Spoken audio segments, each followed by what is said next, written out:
Snow White and the Seven Dwarfs. Well, I guess it's just Snow White. Doesn't matter what it was. It bombed pretty bad. Pretty disappointing box office for Snow White. And we're going to talk about it, man. I'm going to break down like what really was the root of this disaster. Because you can say, well, it wasn't too bad. It made X amount of dollars. Yeah, but is it going to sustain and for the amount of money that it costs and reshoots and all that stuff? Seems like a pretty big miss for Disney. So we'll get into it. We'll break that down. There's other stuff. There's things going on with the Batman. It's still untitled at the moment. There's other things going on with, we'll break down some more of the box office, what's coming out, those things and more on today's episode with myself and John Rocha. So make sure you click that subscribe button. Let's get into it, everybody. It's going to be a fun show here today. Me and John Rocha. Let's do it.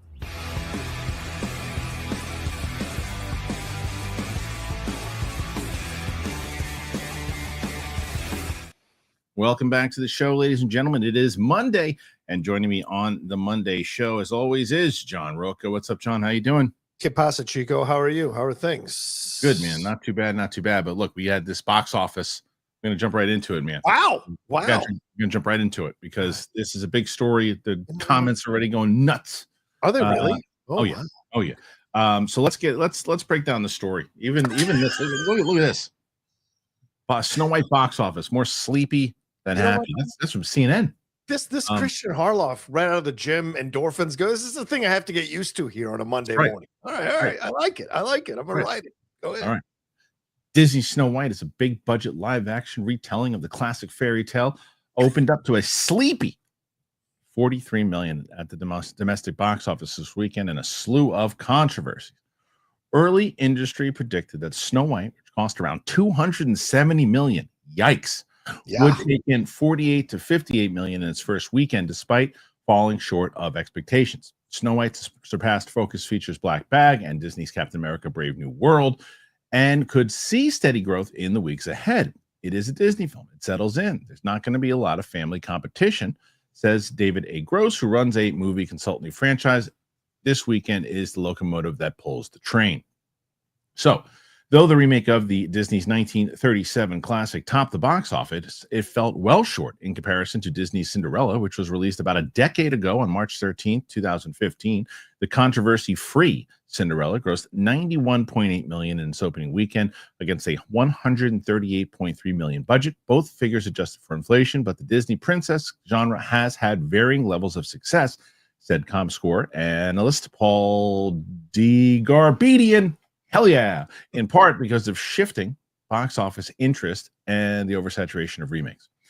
There may be a bit of fatigue on these live-action remakes of classic animated films, he said. It also didn't help that Snow White garnered attention for all the wrong reasons ahead of its release. The musical and children's movie somehow found itself in the crosshairs of a culture war over the titular casting of Rachel Zegler, an American actor of Colombian descent, as well as the Israeli-Hamas war with the casting of Gal Gadot, who had mandated service in the Israeli army as the evil queen. Were the reimagining of the Seven Dwarfs magical creatures, drawing criticism from Game of Thrones actor Peter Dinklage.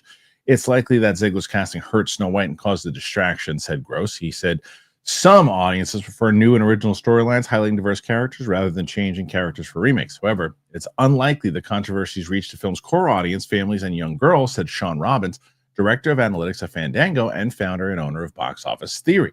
The casual movie-going crowd sees a preview for a trailer, or they hear about a movie and they decide whether they want to see it based on how they feel about it, he said. Yada, yada, yada, yada. Okay, that's good. We get it. I disagree with a lot of that. Okay. I'll tell you what. Go ahead. And we've both seen it. We both said the same thing. The movie itself. It's like some people are going to point to this and say, well, it didn't do well because it was a shit movie. I disagree.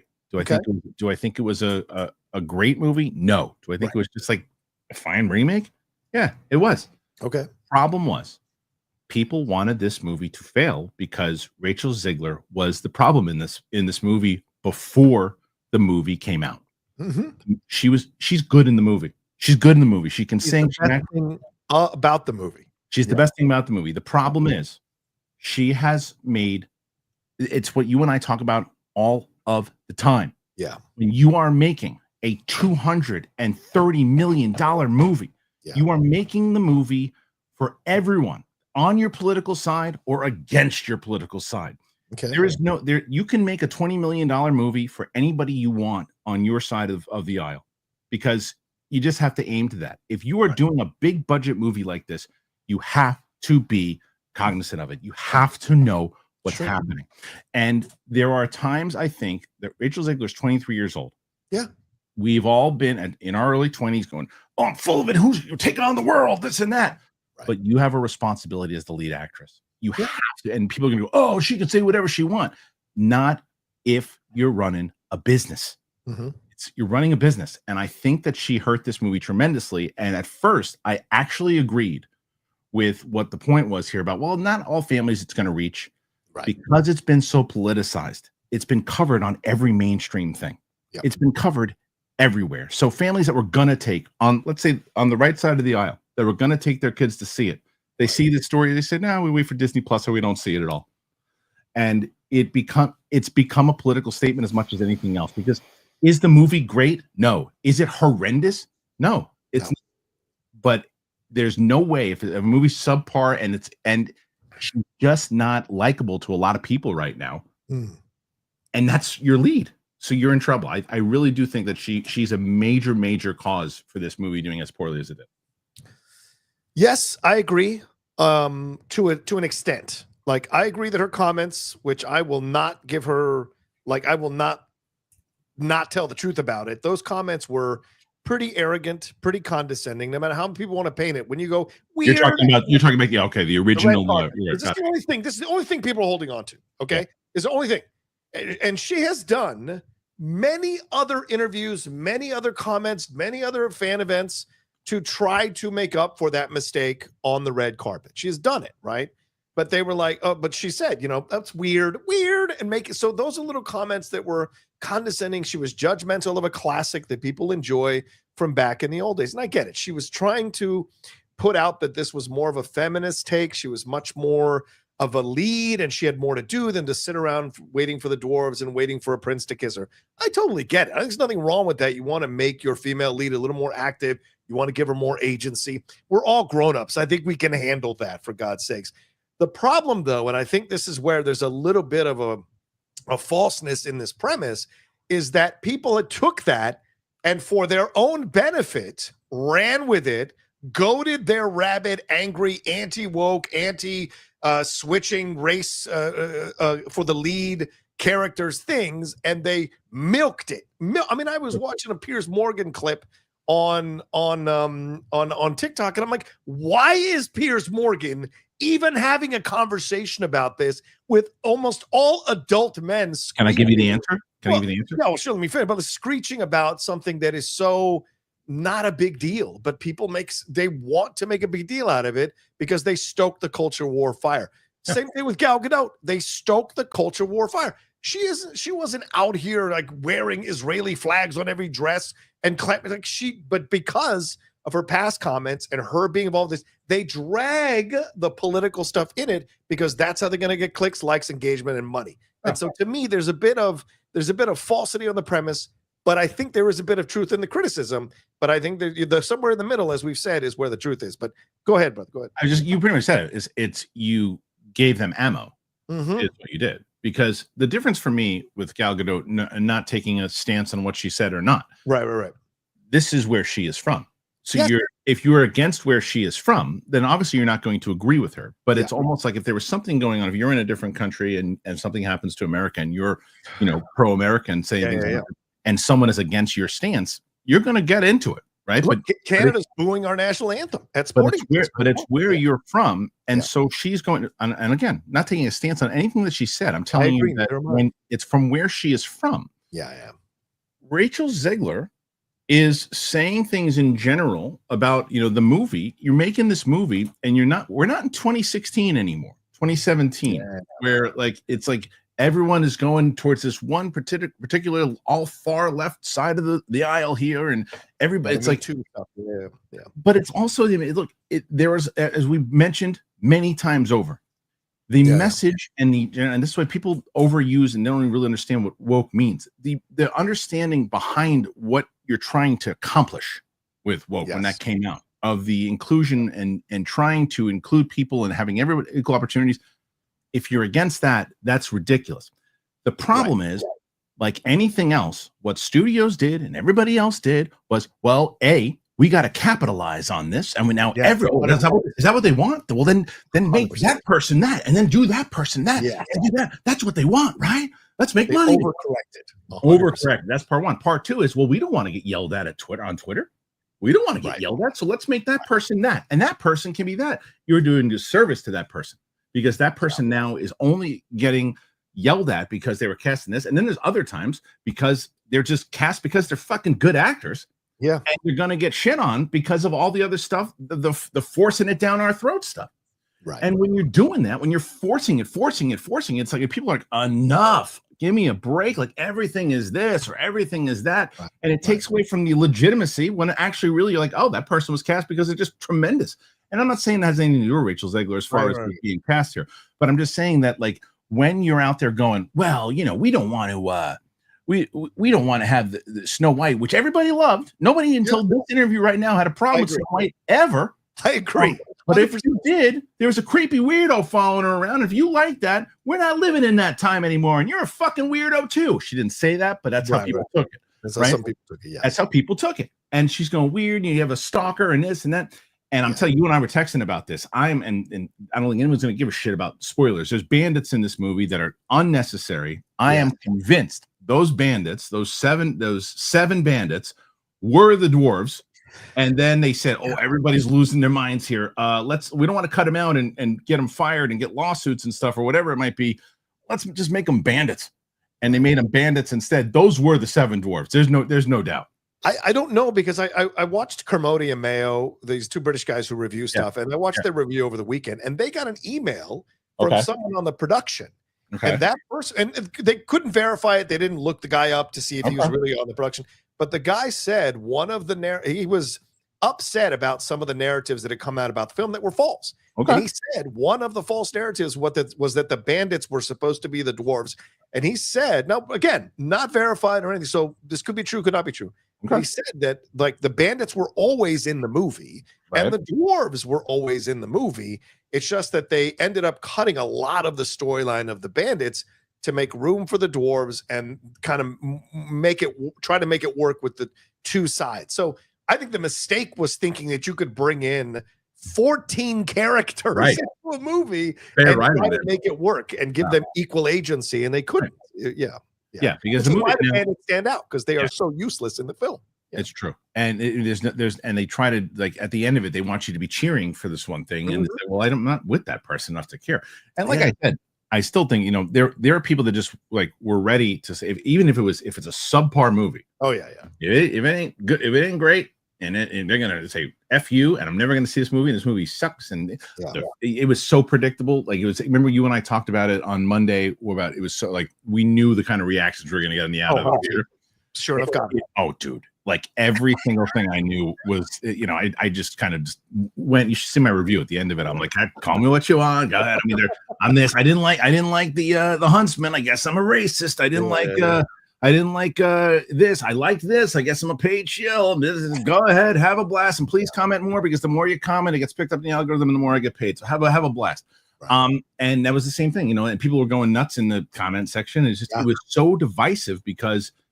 And I saw one of our regular members, she said, to disagree, that they don't think enough people know about it. I couldn't disagree with you more, because I think that because it's that same thing, and enough people are commenting on things and pushing things out and things, you notice it. It starts to get pushed everywhere, and people don't even care about this movie. That's the problem.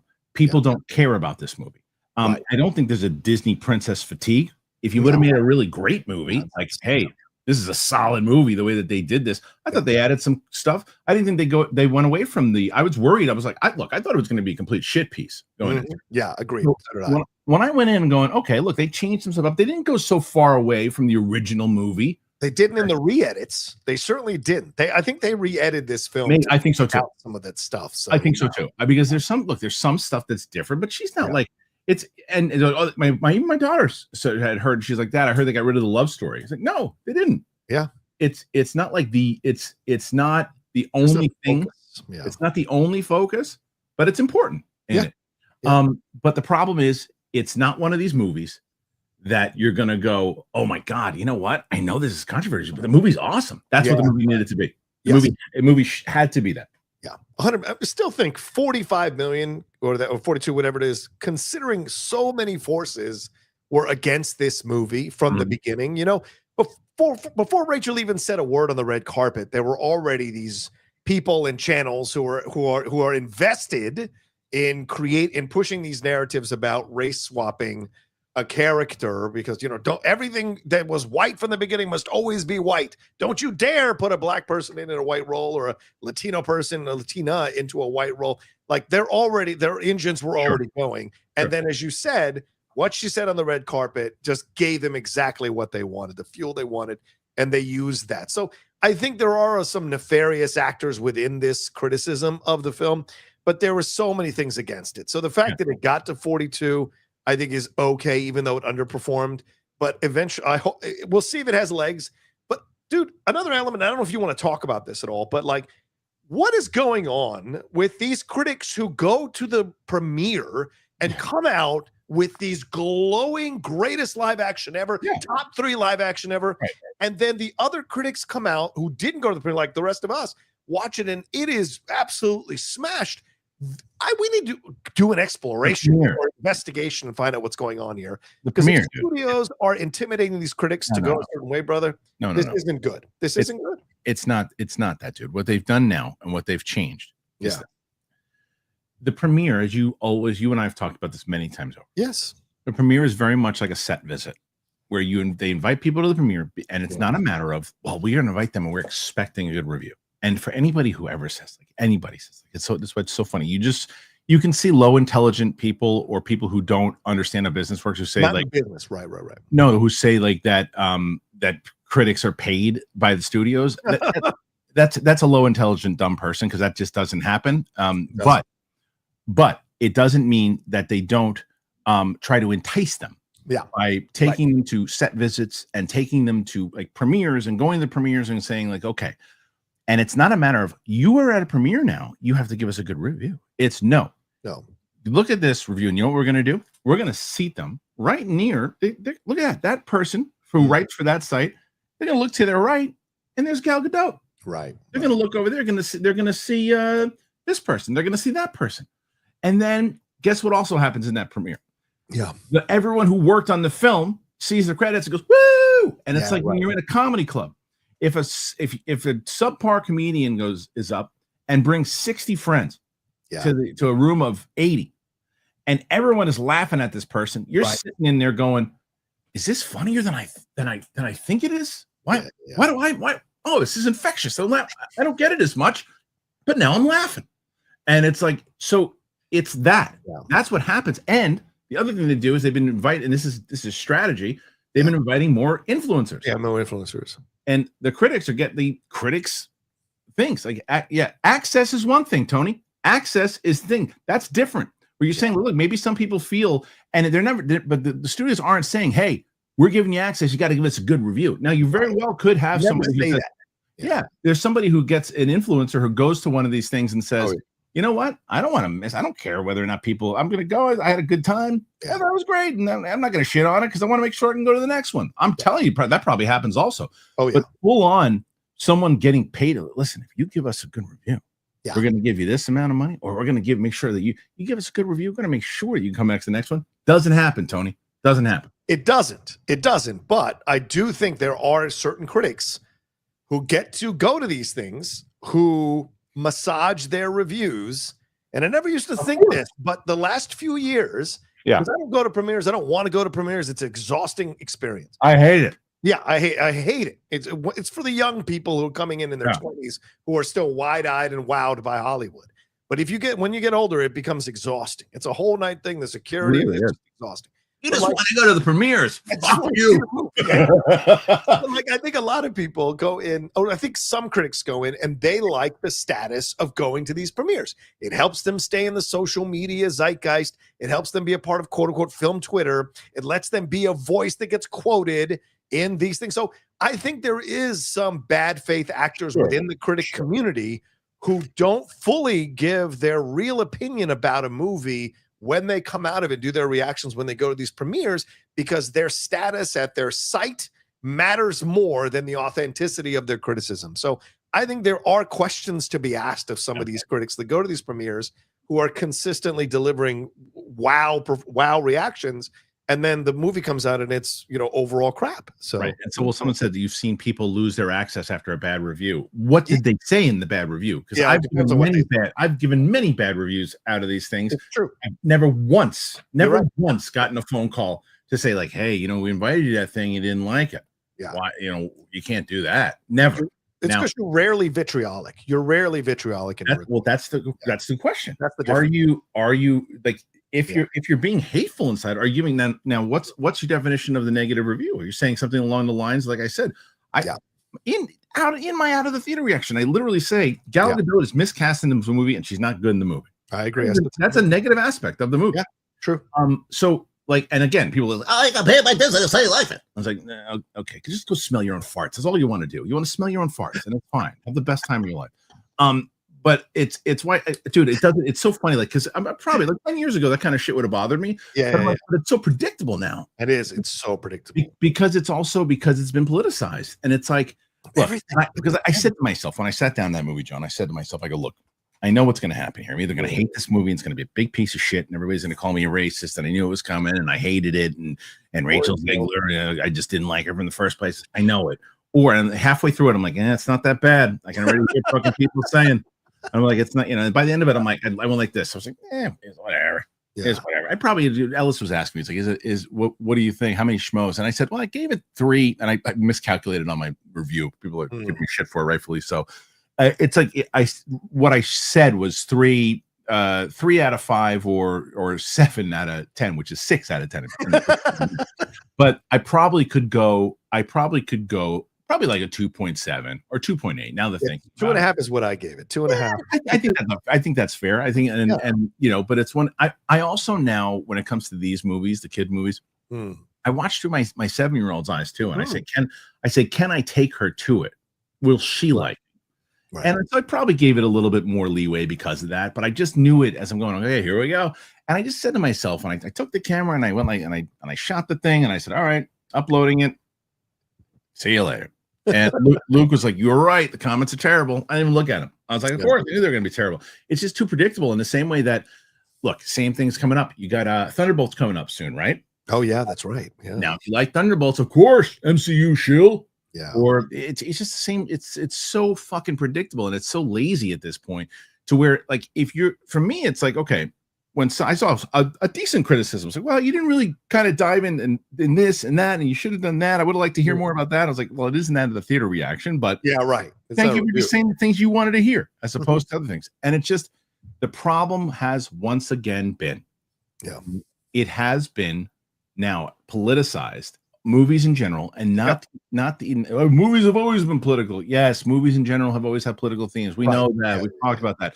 But the idea of, this is our statement, let's fucking go. That's what this is now. And it's so exhausting. It's so exhausting. But it is. You can't enjoy stuff anymore. These people have to corrupt it. They have to, because it's both sides. So, John, it's both sides. I'm sorry. Fair point. Sides. Both sides corrupt it in different ways. People looking to destroy it, people looking to praise it for their own personal points of views. Agreed. The new thing, though, this morning, which I saw, which just shocked me, is there's an end scene of the movie where everyone is dancing in a white outfit.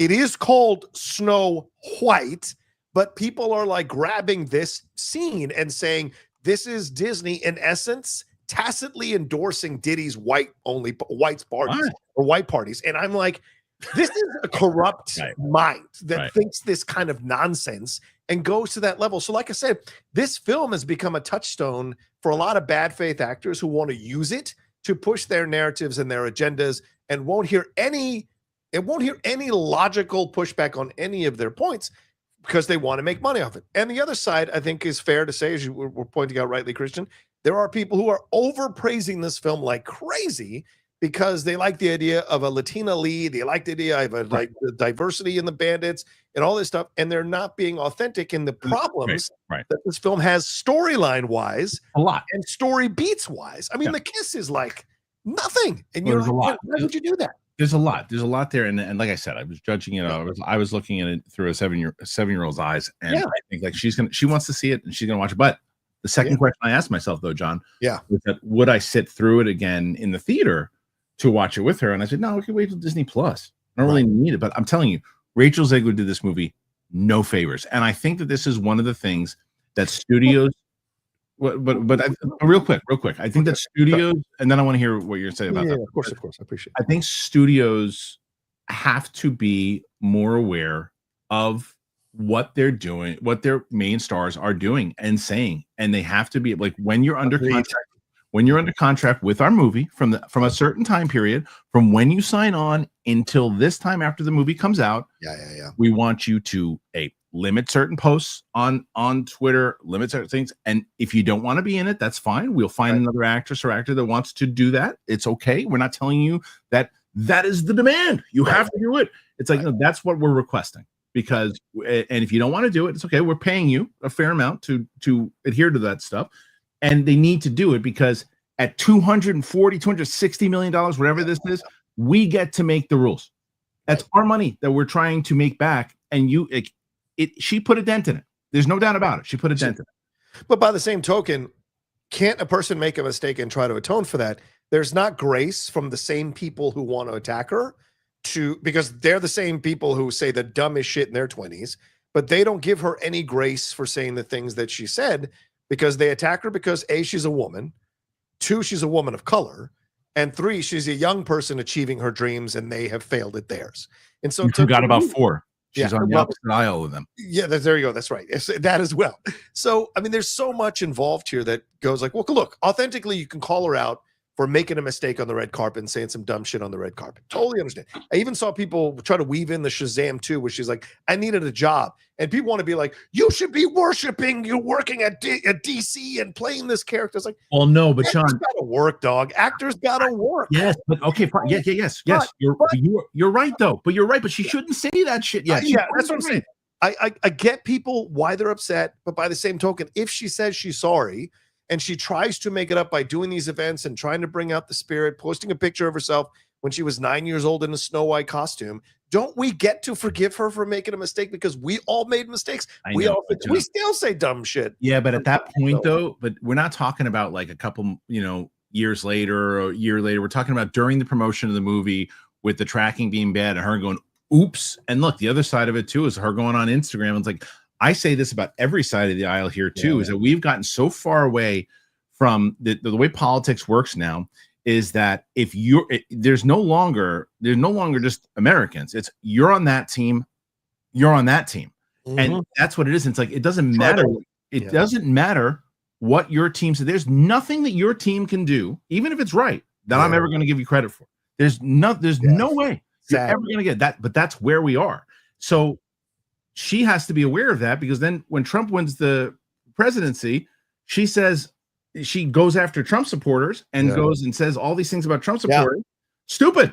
Yeah. You're stupid. You're going after, and then she'll, I'm sorry, 2 days later, because they're going, what the fuck are you doing? These are people we need to buy tickets. What are you doing? 100%. You're 100% right on that. It's like different responsibility. Yes.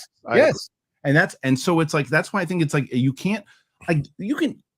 And again, this is why I'm talking about the publicists looking and saying, for now, like, we're not telling you, we don't want to silence you, but when you're with us for this movie, we need you to just be off of social for a little bit.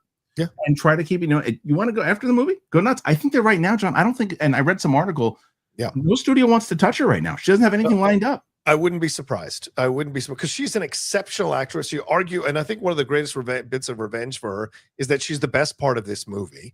She was fantastic in the Hunger Games, but you're right. She becomes toxic. Not that she is toxic. She becomes like a toxic. What's she going to say now? What's she going to say now? You don't know that she's not going to say something in a moment. And look, she's got every right to speak her mind in the First Amendment, but you don't have a free, like we said, with the other side, you have a freedom of speech. You don't have freedom from consequences. And 100%. I agree with you 100% that, like, if she's going to keep doing these movies, she's got to understand that she's either got to curtail her opinions or these studios aren't going to hire her. And especially now with all the madness of Trump and the DEI, she's been doing it, dude. going after all these studios to try to stop their DEI programs, which is nonsense.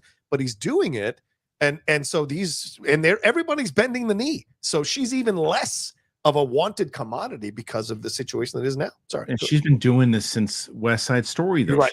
Yes. West Side Story. She's going after Spielberg and the people who cast her, and like, how dare these white men do this? And it's like, what are you doing? You're brand new to this fucking business. What are you doing? Because the problem is she's very talented. She's incredibly talented. She's very talented. She is a great singer. She's a really good actress. But people now don't if someone is unlikable, it is to someone else. Right. It is very hard for you to win them over. You know, like I was just talking about this, like Shia LaBeouf won me back. Because he put himself he won me back because Shia LaBeouf, when I realized something different about him, I was like, oh, this isn't really a show. He's just kind of a eccentric dude who's going through some shit. It was the Just Do It video that got me on board with him. And then I started watching more interviews with him. I'm like, okay, he won me over because I used to really dislike him. Yeah. But that's a different situation, right? This is something like you have basically, like, let's go back to the Instagram post about after the election. Yeah. And if I'm like, okay, I want to see my kid, I'm going to take my kids to see this movie. And this is how I voted. And the lead actress of this movie just told me, I get what I get, or whatever she said. It was kind of, speaking of vitriol, it was very hateful in the post that she did. I'm like, why am I take my kids? Why do I want to pay this woman to when she doesn't like my political stance? That's the reality. Yeah, it is. And that's what comes with a $230 million budget. You're not making a movie for your side of the aisle. You're making it for everybody. I'm in your camp on that. Like, because this is a business. You're an employee of the business as you work on this particular project with the business. So there are requirements. You could be working a construction site. There are requirements that you have to adhere to, or you lose your job. So I don't think there's anything wrong to put that on her. Now, if she's doing an interview and she's talking about her political views or whatever, it's got nothing to do with the movie, knock yourself out. If she's not on there to talk about the movie, 100%. Yeah. Right? But here's the flip side of that. Here's the flip side of that. Yeah. Charmaine Chinoy, Chinoy. Yeah. She's on CNN or whatever it was to talk about politics, and then she brings up Star Wars. Right. And it's like, no, just say at this point, we're doing a movie, excited to talk about it when it comes out, but right now we're just working on it and move on. Don't start politicizing the shit now because people now that same audience that's like F you, Rachel Zegler is gonna go, F you, you clearly don't want to, you don't want me to come see you. They did, because it's like, you cannot do that today. You have to understand the atmosphere that you're in. You're making a movie. You have a business. You are doing all of these things. You have to be aware of it. You're promoting. Like I said, you're making a $15 million movie, $20 million movie. It's a political movie that is centered towards the far left. It's centered towards the far right. You better hope that audience comes out to see it. But if they do, you're going to make your profit, and it's worth it. Right. You will never make a profit on a $200 million movie if you politicize it and go after just one side of the aisle, and you're going out there insulting the other side of the aisle. If you use it to politicize it, right? Exactly. It goes both ways, right? If 100% it does. If you made a right-wing movie and go attack left-wing people, they're not going to come see the movie. And if you're trying to make that movie to get people to understand your point of view, you shot yourself in the foot, right? And that's the thing when you look at it. So it is a much more nuanced and complex situation. And I saw someone comment and I don't look, and I'm trying to look at comments. I'm sure some people are telling me about it. Rocha pushes his progressive agenda. I don't push it. It's my belief. Right. These are my beliefs. I believe we should all have equality. We should all be and genders equal pay. I believe every color should have an opportunity. I don't think that's a negative thing to want in the world. But by the same token, I think I've had to wake up from the fact that this idea of representation, which I pushed for years, was something that I really wanted to see. And the studios did it in bad faith, and which is what you alluded to a few minutes ago. And that's the thing that has been the most heartbreaking thing about it all, because you wanted the representation, but the way they've done it is so terrible and ham-handed and shoving it in that it became insulting to it. And Twitter did the same thing. I had to change my mind about that stuff. And Twitter did the same thing. It's because it's like anytime you think like, oh, everybody, it's like anything. That's the popular thing of the day right now. It's that everybody's on board with it. So that's what I am. I'm gung ho. Eventually, a popular thing, if not handled the right way, becomes an unpopular thing. Yeah. And so there are tons of people, and the workspace we used to work at, they're always like, boom, boom, you better, if you don't do this, then you don't like this, and it means that you don't represent us and you don't care about us. And at first everyone's like, yeah, and now everyone's like, enough. Enough. And it's like, no one is saying, as you just said, no one is saying that is a bad thing to want. Right. It's the thing you should want. If you're a good person, you should want everyone to get an opportunity. Exactly. Question is, A, don't shove it down people's throats if it's not warranted. And B, understand that everyone is different and everyone has different opinions. And if you're going to make stuff, you got to make it for everybody. If you're doing these big budget, huge movies, everybody has to be on board that you're trying to make it for everybody. Yes, especially Snow White. I don't. You cannot politicize Snow White. You can't. You can't do it. It's so, you cannot do it. You like, well, because guess what? The whole thing about this is the funny thing about it. When she said it on the carpet about this Snow White is a different Snow White. This Snow White is going to be the Kristen Stewart did that. Yeah, right. It was a warrior princess. Now, if Kristen Stewart would have said this Snow White's different, she's kicking ass and shit, we don't need no men and blah blah blah, people would have been like, "Fuck you, Kristen, Twilight girl." She never said that. She never said that. And the movie still was, the both of them were shit anyway, but still. But the point is, it's like we had a warrior princess, Snow White, and she was way more warrior and way off the different tone than this is this out of all the remakes that were made, it was the most true to the story, ironically. But she, that's what I'm saying, dude. She caused a lot of this. She caused a lot of this. Yeah, I think she's going to have to make a decision because look, it's always on these big films, right? She was just in that film with Kyle Mooney that I reviewed and got to interview him for, right? She didn't say nothing negative on the red carpet about that movie, yet that movie is dealing with the advance of technology, overcoming and controlling human beings, yet she didn't say anything controversial on those red carpets interviews or anything like that. So there is a little bit, I think, of her realizing the platform she has and using it on these big movies to state these big points. And I think there is a moment where the studios are just like, look, this is too much. No offense. We love you. We think you're amazing.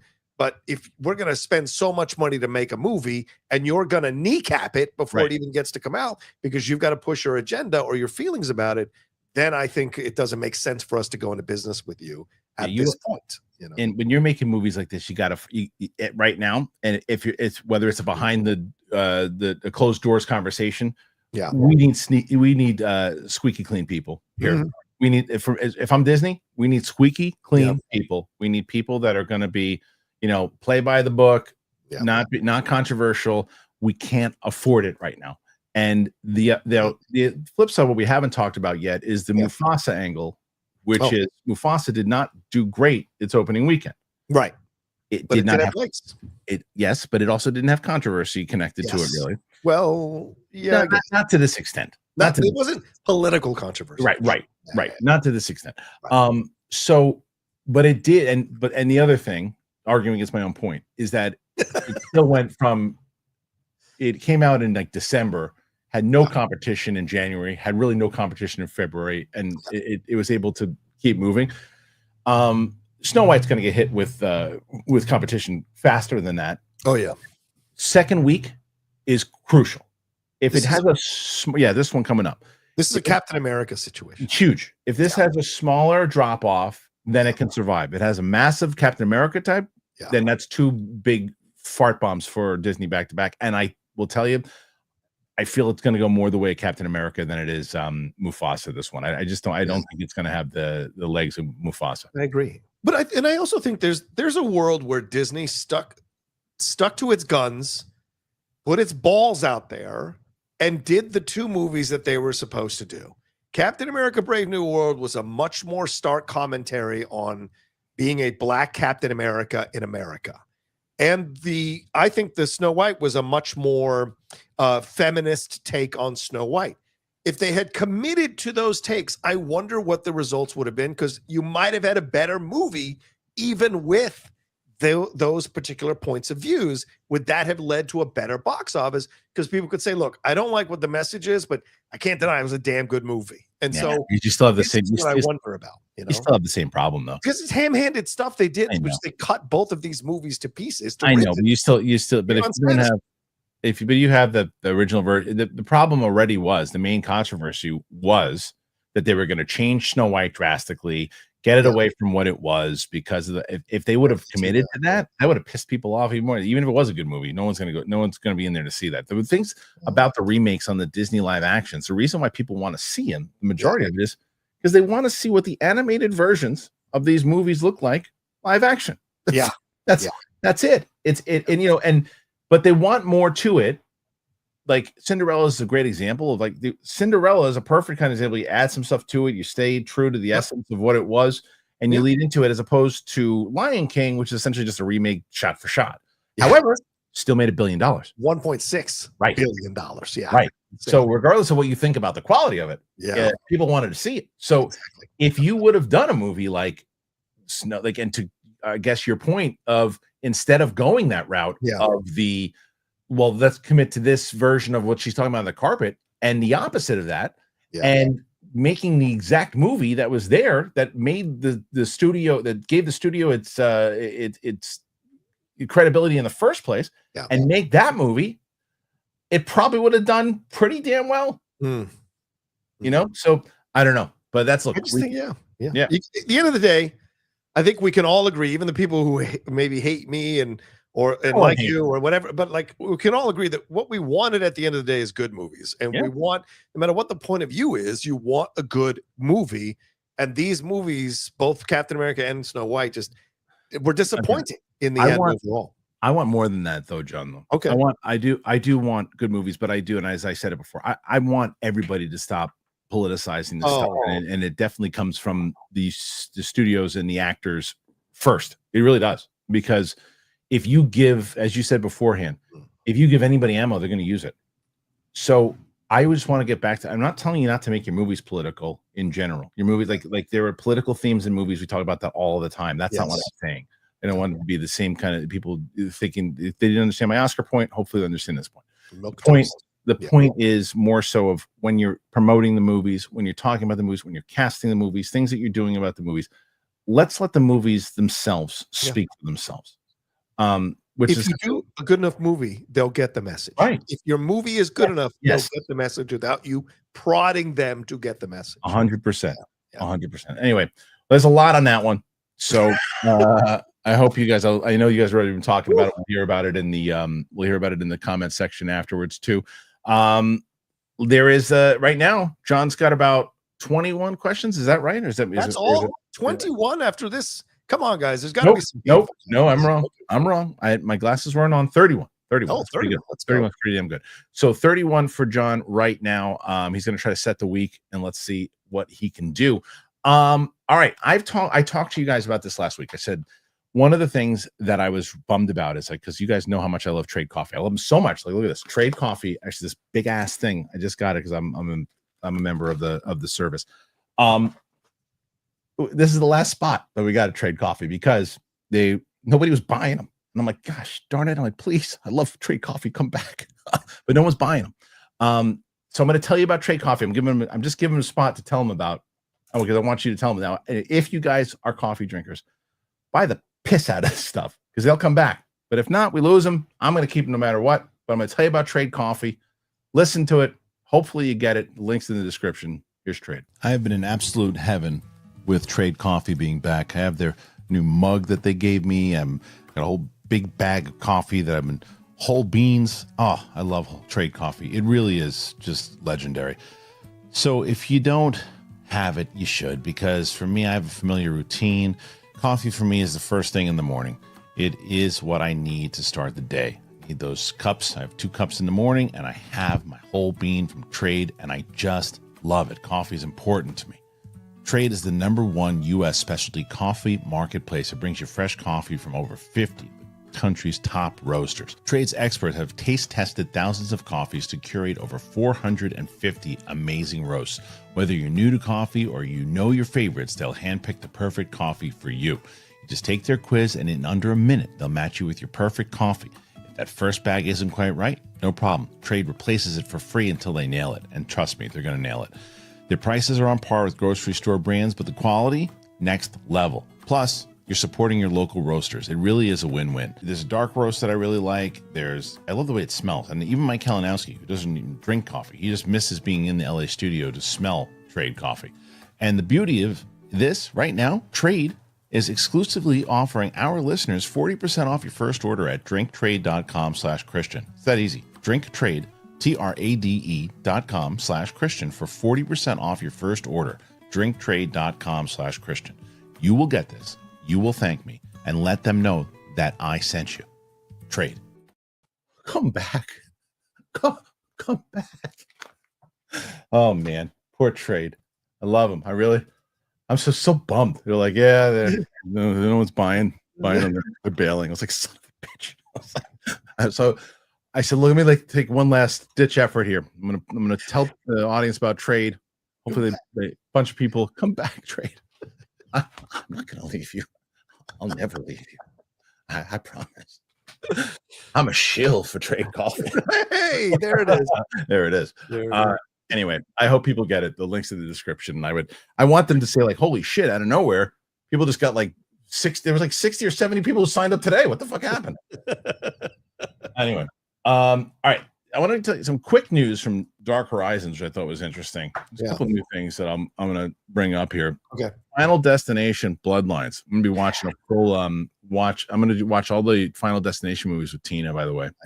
I realized I only saw I saw the first one. Yeah. I saw one with Ellis, but I don't remember them at all. And so it's going to be kind of like a first watch for me. But anyway, Final Destinations Bloodlines. The first photo has been released of the late horror icon Tony Todd in his final big screen appearance in Final Destination Bloodline, which opens in cinemas May 16th. Todd reprises his recurring franchise character, William Bloodworth, in the movie, the 6th overall of the franchise. Caitlin Santa-Juana, Tio Briones, Richard Harmon, Owen Patrick Joyner, Rhea Kilstead, and Laura and Breck Basinger star in the film, which a college student heads home to track down the one person who might be able to save her family from the grisly demise that inevitably awaits them all. A brand new official trailer for the film is going to go online tomorrow. Okay, that's for Final Destination. Twisters 2. Roke is pumped. Oh, God. Scooper Daniel RPK reports that a sequel to last year's Glenn Powell and Daisy Edgar Jones-led Twisters is in the works. The first film, a spiritual successor to 1996, Twister grossed $372 million worldwide. As the project is so early in development, there's no word yet. Returning stars Lee Isaac Chung will return to direct. I like that movie, so I'm excited. Yep.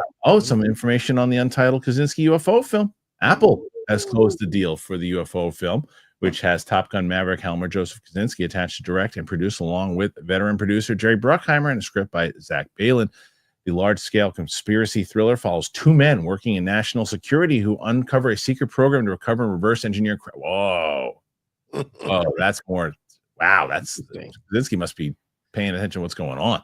The deal is said to be worth many millions, with Kosinski earning Nolan Spielberg levels of money for the gig. Holy moly, that's big. That's a big story. Friday the 13th, after being rumored last month, Linda Cardellini is now confirmed to be playing Jason Voorhees' mother, Pamela, in the Friday the 13th prequel series Crystal Lake. What happened with that? Because they were supposed to, like, it was on, it was off, and it was the deal with Crystal Lake. Yeah, there were a lot of there was some creative differences, and showrunner left, the new showrunner came in. I think Jeff broke the Cardellini thing on his newsletter on our channel, or on our show, rather. I can't remember. But yeah. What stands out with you with these stories, John? I'm a Final Destination person. Love that series and franchise, so I'm excited that we're going to get a full trailer. I mean, that teaser was 2.5 minutes. It was excellent. So I'm excited that we're going to get more of an official trailer tomorrow of that one. So that's the big one that stands out for me that I enjoy. Twisters, I mean, listen, I watched it again the other day because you can understand why they're making it. Oh, of course, it made so much money. People loved it.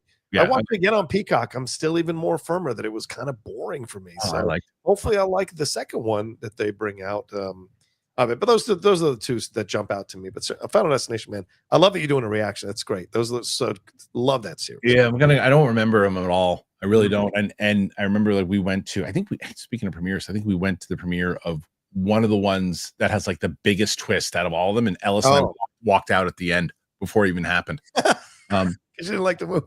I know. No, it's like we were just like, yeah, we get it. We'll go do the review. We're done. Yeah. And then we realized we never did that ever again because we missed a big, huge twist. I remember Alonzo Duralde saying, like, what'd you guys think of the twist? And we're like, yeah, I think we have to go back and see it. I don't remember what happened, but I just remember that was like, yeah, let's not do that again. Anyway, so for me, it's absolutely the Kosinski story, not only getting picked up by Apple, but details on what it's going to be. Because if you're following the UFO topic, the UAP topic, the reverse engineering and everything that's going. So for what a lot of people don't know, and I was going to do a video on this today on my other channel, is that so David Grush, who was like the intelligence officer who spoke up at the hearing, who was the one who came out, who was one of the main, he's like the star witness of that 2023 hearing. He just he's now working with the task force now in the government to working specifically on UAPs. Now they brought him back to like official government position. So now reverse engineering, all that kind of stuff. But the fact that they're going and they're paying attention to this, and David Grush is a consultant on that movie, by the way. Yeah. That is fascinating. Yeah. So that's the movie for me that obviously is going to stand out the most. Do you think it'll be a letdown? Do you think they'll cop out? Do you think they'll really? No. If Grush is involved, no, they're going to dive in. The bigger question is, well, this is a movie where I think it needs a big star. There are a lot of times when you don't need a big star and you don't need to sell the movie. I think this movie needs a star to get people, first of all, go, what? Oh, so-and-so is in a UFO movie? Right. That's cool. And then when you start to understand that there's certain things, maybe, I don't know how they're going to reveal it, like certain things based on true events, maybe not, I don't know. But whatever it might be, but they could be with David Grush, they could have certain, like, sure, or they could not do that because maybe he can then say as much as he could because it's fictional. Yeah. You know what I mean? And add to it. But regardless, I think that you have like a full-on star in that role. Yeah. Because that will drive eyes to when it comes out on Apple. Right. Like, oh, so-and-so is in a movie. Oh, it's a UFO movie. Yeah, I'll check that out. And you're like, holy shit. Like they really like dove into this thing. And it's going to be the star that attracts you to click on it on Apple. Right. So the question is who? I bet you we get an announcement of like a really big star, especially if it's Apple. I mean, Tom Cruise, Joseph Kosinski coming back together. I wonder what Tom Cruise, what his stance is with UFOs and everything. I know Scientology, you know exactly, but the Dino stuff. I know. So I don't know. I mean, it'd be interesting. It'd be interesting to get. But does Tom Cruise do streaming movies? Because yes, I'm sure Apple will get it. Will give it a push theatrically. Yeah. They did Wolves and stuff too, but Apple's the draw is that you can watch it on Apple. Yeah, I don't know. I mean, because obviously Tom sat on Maverick until it could come out theatrically, right? When Paramount wanted to put it out on streaming. So would he be willing to do with this as a kind of a chance? See what I mean? Scorsese did it, DiCaprio did it. Who is Tom Cruise not to do it or try it out at least? So I'm not sure. I'm curious to see how they're going to do this. I mean, that's how you sell it. Them coming back together to work on another film, and they did Oblivion, which is a film I think set in the future in space or whatever. So why not? Yeah. I'm curious to see who they're going to get for that, but let's we'll find out soon enough, I'm sure. Yeah. Okay, let's shift over and let's get to this story. This will be the last one that we do because we talked about that Snow White one for a bit. So we're gonna get to questions. We have quite a few questions, so I want to make sure that we get to them. But I think we have to dive into this one. This will be the one that we get to today. Okay. And that's the Batman sequel. It's officially listed as Untitled on Warner Brothers website under the sci-fi fantasy genre. Comicbookmovie.com. Matt Reeves' long-awaited sequel to The Batman is now officially listed as the Untitled Batman film on a Warner Brothers website and is categorized in the sci-fi fantasy genre. Mark Cassidy writes, late last year, we got the disappointing news that Matt Reeves' The Batman sequel had been hit with another delay and won't be arriving in theaters until my birthday, October 1st, 2027. One trade report noted that the movie is no longer expected to be titled The Batman Part 2, which now seems to have been confirmed. On Warner Brothers Spain's official website, the sequel is listed as Untitled Batman Film and is also categorized as action, adventure, sci-fi, fantasy. This may not mean very much, but since the first movie was listed as action adventure, Some fans have taken these additional genres as confirmation that Reeves is planning to introduce more fantastical elements to his relatively grounded BatVerse. This would align with the previous rumors that Clayface was originally going to be the villain, and the movie's winter setting had led to a speculation that Mr. Freeze might serve as the main antagonist. DC Studios co-head James Gunn claimed that almost a year-long delay was simply down to the fact that the script hasn't been finished, but it seems like the filmmaker has now, at the very least, cracked the overall story. In a recent interview, Robert Pattinson revealed that he does know what the Batman sequel will be about while addressing the news that the movie had been pushed into 2027. He said, Matt's a very careful writer, but I know what it's about. It's very cool, and I'm very excited. A lot of the fans and industry insiders remain convinced that Pattinson will ultimately stay on as the DCU's Dark Knight for the planned The Brave and the Bold movie. Folding the universe into the DCU might make the most sense, if for no other reason than to avoid having two separate Batman franchises running alongside each other. By the time the Batman sequel actually hits theaters in 2027, there's sure to have been some progress on The Brave and the Bold. Gunn and Peter Safran refuted the Pattinson rumors during the recent DCU slate update, although it might be telling the Superman director wouldn't outright state that the Mickey 17 actor would not play Batman in The Brave and the Bold, simply noting it was very unlikely. There have been rumors that Reeves might be dealing with some personal issues which prevented him from working on the script for a period of time. The filmmaker did mention that he had a lot of stuff going on in his life during the January's Golden Globes, while also confirming that the Batman sequel is scheduled to begin filming this year. I can tell you that we're going to be shooting this year, and we're excited about it. I can't tell you anything about it except we're really excited. We're continuing the story. I'm excited to make it going back together to get people involved, and that we're really excited about it. I guess he's excited. What I'm excited about is that I feel like we're doing something that continues where the story came from, and something I hope people are going to be really surprised by, he added. Okay. John, what do you make of all this? I mean, I don't know. I mean, come on. There's so much that they're not telling us that's going on behind the scenes. The fact that they already know how to categorize this movie, don't tell me there's not a finished script. Jeff alluded to that on the hot mic that Matt Reeves is under Abdi and DeLuca. He is not under James Gunn. So he has probably sent a finished script to Abdi and DeLuca, but he has not sent it to James Gunn. So the fact that they have this situation here and they're able to tell you what type of genres the movie is or is going to cover, or the fact that it might get fantastical, I think that tells me things. The fact that you moved the title off the Batman Part 2, what does that mean? Are you going to give it the Batman and then some name after it, like we just saw Den of Thieves, Pantera or whatever? Like, are they going to do something like that with the Batman? But again, I just... they're not telling us the full truth about what's going on behind the scenes on this thing, and it feels to me like they're just trying to hedge their bets until they finally make a decision once and for all about where they're going. So all this news feels very much like we're going to vomit on everything so we can try to claim it later that was our intention all along. So I don't know what to make of the news, because it's like there's the 2027. I think that Mark Cassidy kind of hits a nail on the head, is that the problem is that 2027, by the time you get that out there, you've got to be building, especially look, if Superman hits and Supergirl hits, everybody's going to be like, where's Batman? Where's Batman? I mean, that's everyone's going to want to see the DCU's Batman.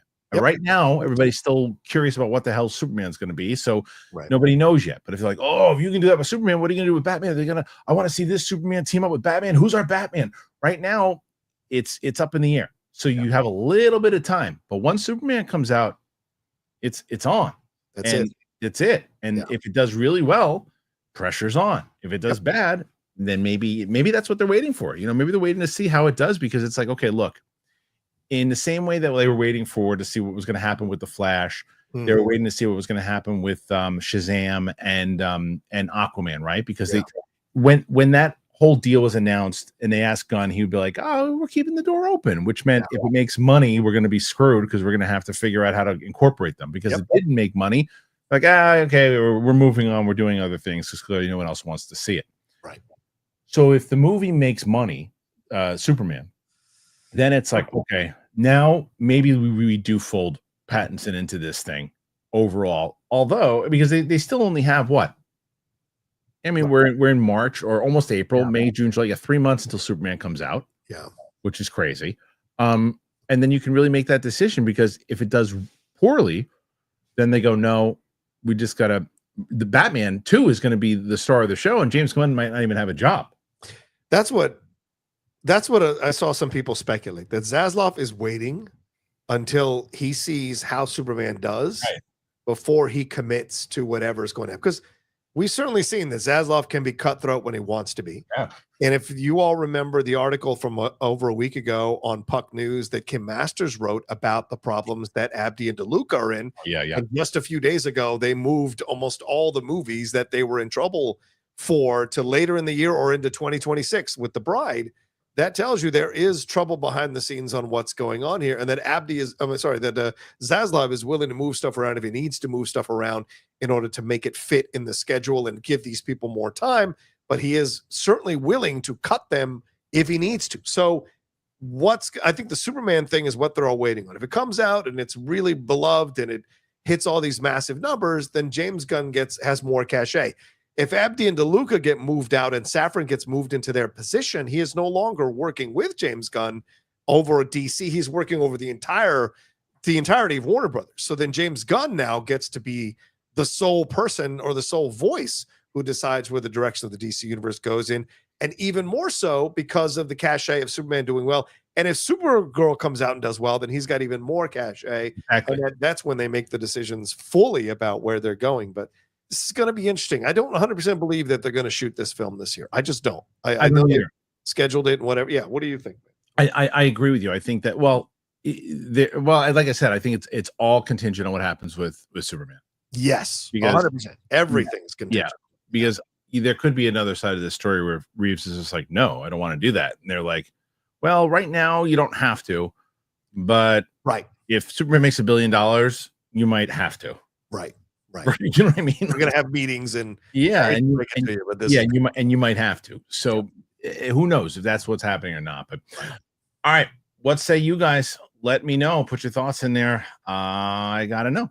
Okay, we're gonna get to those questions in just a moment, but I've also told you many times over, and I'm gonna tell you again. We got some good peeps for you. Stitch Fix, which I love. DraftKings, I'll tell you about them, and then we're coming right back. We'll do some questions. Here you go. The great rewards hunt is on. So join the adventure with DraftKings Casino. For fun seekers, follow the trail to huge jackpots, weekly bonuses, and exclusive games.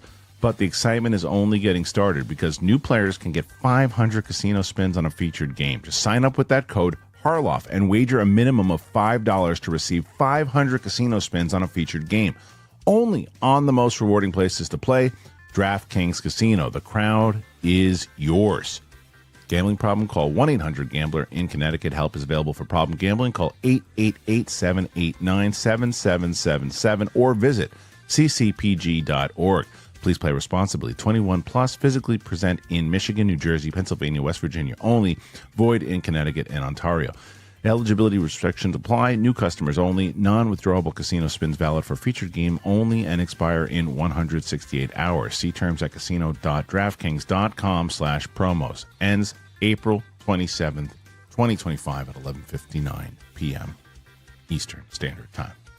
Let's talk about Stitch Fix. Now, I told you guys about them last week. I'm going to tell you about them again. Why? Because shopping, it's not the easiest.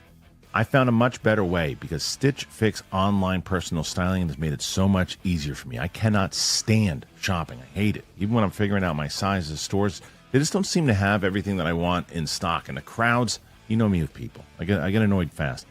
So who has the time to shop anyway? Stitch Fix, you get a stylist who understands your style. They understand your size. They understand your budget. That's the most important thing. They do all the shopping for you.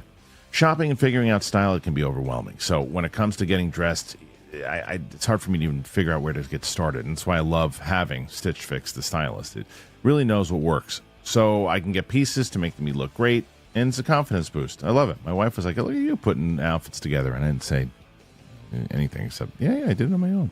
She knows, though. She knows everything. Anyway, no stores, no crowds, no stress, just personalized looks that you will love. Stitch Fix makes it all very easy. You can make style easy. You can get started today. You got to go to stitchfix.com/KHS. Pretty easy. stitchfix.com/KHS. Thanks, Stitch Fix. Really happy to have Stitch Fix and, of course, DraftKings with us. As I mentioned beforehand, you want to help out the show. You want to keep us going. Get yourself something, man. Link is in the description. John, you've Yeah. known me a long time. Oh boy. I'm a 12-year-old and I love it. Do you know what I did? No, I saw a comment that came in for one of our reactions. Okay. And Your reactions. One of the reactions I did with Sam. Yeah. So, and the comment was, I can't stand that's what she said jokes, to which I replied, that's what he said. Hey, I was so excited. I responded to that. Like, I don't like that's what she said jokes. I was very excited about that. Yeah, we have more reactions coming up. We just did Into the Spider-Verse, got Across the Spider-Verse coming out tomorrow. So we're excited about that. What about you, man? What do you got going on the channel before we get into questions? Come on, head on over to the Outlaw Nation channel. We just dropped a bunch of stuff for over the weekend from the Hot Mics, some clips outs from the most recent show. Jeff and I going at it over that Valnet story for 22 minutes. What a back and forth between the two of us. No holds barred breakdown in Russia. That's a little Rocky IV reference. Also, the Geek Buddy stuff. We're going to be doing 2 shows this week. We got apparently 2 Daredevil Born Again episodes this week, so we'll be reviewing those as well. And we're going to get a Jedi Way. And of course, the Andor final trailer dropped today for season 2, which is coming up less than a month from now. So there's a lot that we're going to be talking about on Jedi Way this week. So all of it, and Spill the Tequila will most likely be coming back this week. Head on over there, youtube.com/John Rocha Says. Let's go, people. I haven't watched the trailer in Andor. I'm not going to, because during the so good. Yeah, I know, but I'm not going to do it. I'll tell you why. During the break just now, I checked my email. Yes. And we got the first 2 coming out. I don't know if we have access to them right now, but they usually let you know. Right. That it'll be like with you will have access to the first 2. So I'll be doing the email as well, and I'm just excited to respond back to it. I can't wait. I cannot wait. So let's get to the topics, and we'll find out maybe in the comments why John hates Frosty so much. Okay, here we go. So let's get to the first question here, and that is Murphadurf. Hey, Murphadurf. John, is there any chance that the Cinephiles would do Schindler's List or complete Star Trek original with Voyage Home and Final Frontier? Well, we did the original film, but Voyage Home and Final Frontier are in conversation. Schindler's List, that's going to be a bit. That's a heavy one. And he being Jewish, there's a lot that would go into doing it. But yes, it is. Those are all in the mix with the coming for sure. It's a tough one. We just dropped our first episode of Miller's Crossing on the Cinephiles podcast. Murphadurf, what moment hit you harder watching with Sam? Tony Stark dying or Aunt May dying in No Way Home? Well, I mean, if you're asking for Sam, I'd probably tell you that, they both hit her pretty hard, but I think Tony probably hit her harder. For me, it was May. And because there's just a thing for some reason, like Tom Holland plays grief so well. Yeah. There is a moment when he, like, if you've ever gone through real pain inside of grief, there's a moment when he's on the roof right before MJ and Ned come out to hug him. Right. And his eyes and what he's doing in that moment, and then the kind of explosion of sadness that comes at him when his 2 friends are comforting him. Yeah. That was a very real moment. Yep. And so all of that combined got me. So that probably hit me the most. Yeah. Aunt May death was it was tough. It was tough. She played not as good as Marion Cotillard in Dark Knight Rises, of course. but close. With Tony, you saw that kind of coming. With May, no one saw that coming. That's true. Because you know what they do very well? Because here's the difference with the Tony one is that when Tony does it, and the next time you see him, he's got no color in his face. Yeah. You're like, oh, he's done for. Yeah. Right. Yep. May is standing. Yeah. She's standing. Okay. And they fool you on purpose, saying, oh, she's gonna make it, and then she doesn't. Big Busta became a YouTube member. I think good time to be a member right now, Big Busta, whether or not you're gonna be getting all the Capes and Cows comic books or watching all the non-edited reactions. We have a full live stream coming out today. It's probably gonna be a shorter one, probably like a half an hour today because I got to catch a train right afterwards. But at 4:30 today, we have a live stream. So if you want to be a member, what are you going to see? Are you going to see something? The Jason Statham movie. Nice. Yes. A working man. Yeah, working man. Yeah. Who is the villain in your comic books? Who is I don't want to spoil that. Oh, okay. All right. I want to spoil that. Why, you want to be the villain? I'm available to be the villain gladly. I'm curious. It's a smart villain. Not I want to be the Joker that keeps coming back. You can't seem to get him down. Roxy's a bad guy in it. Also. Oh, of course she is. Of course she is. Yeah. And Big Balls is not a bit. Big Balls is a good guy. Mirror Domains. What did you make of Rhea Ripley at Raw last week? So I think I saw. Yeah, are you ready for that, man? Are you getting ready? What about the triple threat? We're 5 weeks away, man. Yeah, you're getting 4 weeks away. Right? Yeah, the triple threat. Yeah, I'm interested. But like I said, dude, it just there's they really are. They have a lack of people who are good on the microphone. They really do. You're actually making a really good point. Yeah. That seems to have gone down. Yeah. If you watch the LFG show, these guys coming up are doing much better on the mic than some of the people who are on the freaking show right now. Yeah, on the main roster. Yeah. There's no. I mean, Rhea Ripley clearly out of the three of them is the best on the mic. Has the most. Bianca. I mean, because Sky is just kind of hampered because of the language barrier. Right. Of course. But she's trying. I just think Bianca's terrible on the microphone. I think she's terrible. I think she's amazing in the ring. She's terrible on the microphone. The same. And then, if you look at some of the big stars that they have coming, CM Punk great on the mic. Seth Rollins is really good for what he's doing. Also, the Roman Reigns stuff that's working. That stuff's working right now. That threesome was a great. It was great, and how they're going to play that with Paul Heyman, I think is going to ultimately. They got to have Paul Heyman turn on Reigns. They have to. Yes. I mean, they have to. It's like we've been with Roman. Let's turn on him. Let him be a lone dog. Let him do his own thing, and then Punk and Paul Heyman back together. It'd be fantastic. Either that or he goes with The Rock, right? Because The Rock can say, of course he turned on you. He's not family. We're family. And then he goes back into heel mode with the bloodline.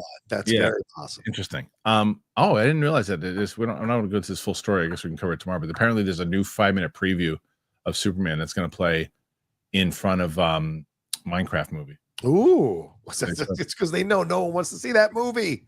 So they're making you go to watch the trailer. Maybe. Ronetta. Hey fellas, hey Renata. Saw Snow White this past weekend. It was okay. Yeah, Rachel Zegler is phenomenal. She is. She just needs to continue to work on PR. It's true. Yeah. The Seven Dwarfs didn't bother me. Me either. Dopey's my favorite. I love Dopey. I thought Dopey was great. I saw someone call it Nightmare Fuel, and I'm like, what? It's a sweet film. It's a sweet character. Yeah. It was like it was a much better. The dwarves didn't look great, but they looked like a much better version of the Polar Express. Oh yes. 100%. Right, but I thought Dopey worked pretty well. I liked Dopey. I thought Dopey and Grumpy both worked well in the look and what they were doing. Yeah, they're basing it off the original animation. Yes. Ronetta, I just saw the new Andor trailer, and thank you, much better. The music score was great. More out of that, please. I guess the trailer company listened to the majority who hated the music the first time. Yeah. I hear it's a great trailer. It is. My reaction's up on my channel if people want to watch it. Yeah. Yeah. So I saw that it was. I saw it dropped and I contemplated doing it. Yeah. And I said, you know what? It's coming out like within the next couple of weeks. What an April we have. April 18th. Yeah. Dude, you have Andor, you got Sinners, you have Last of Us. Yeah. There was a few other ones that I saw that were coming out. There's a couple of things that are coming out in Minecraft, which I that's one of the ones where I think like the out of the theater will do well, but I don't know how the movie itself will do well. Yeah. So curious. We'll see. Al Rensha. I had no interest in seeing Snow White. The dwarves looked awful. No Prince Charming. Zegler's comments and Godot not telling her to stop. Can't support that. But that's kind of what, and I think that's the point that we made, right? And I think Al had, I think that he explained himself well, right, and why he didn't want to see it, and I think that a lot of people felt that way. Al, there is a Prince Charming, so that's no, there isn't. Well, I mean.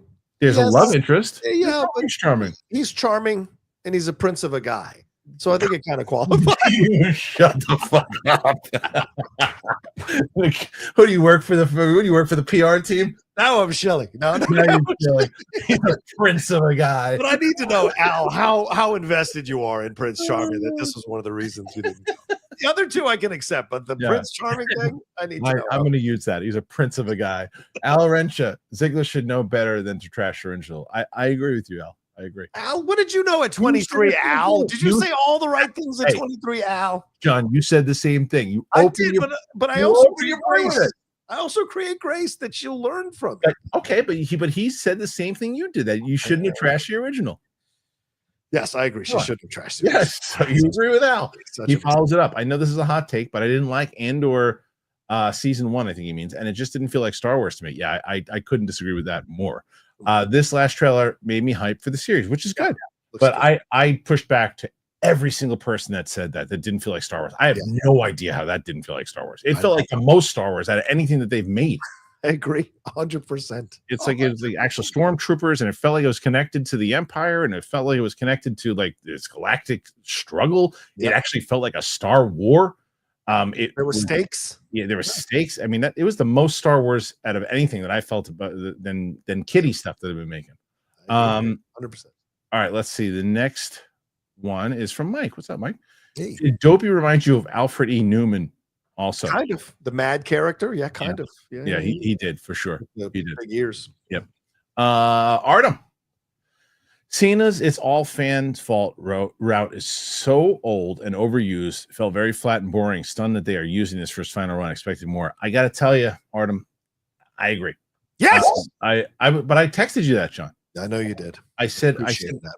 I just said it's the same. It's like, well, he was just kind of stomping his feet and he was a little whiny, and I'm like, oh, I want him to be a cool kind of heel. He went I'm like, chicken shit heel. yeah, I guess that's the point, is that they don't want anyone cheering him at all. And so they made him really despicable, but I hope it doesn't blow back. Like, the question is, what is his follow-up acts of heelism gonna be? We'll find out tonight.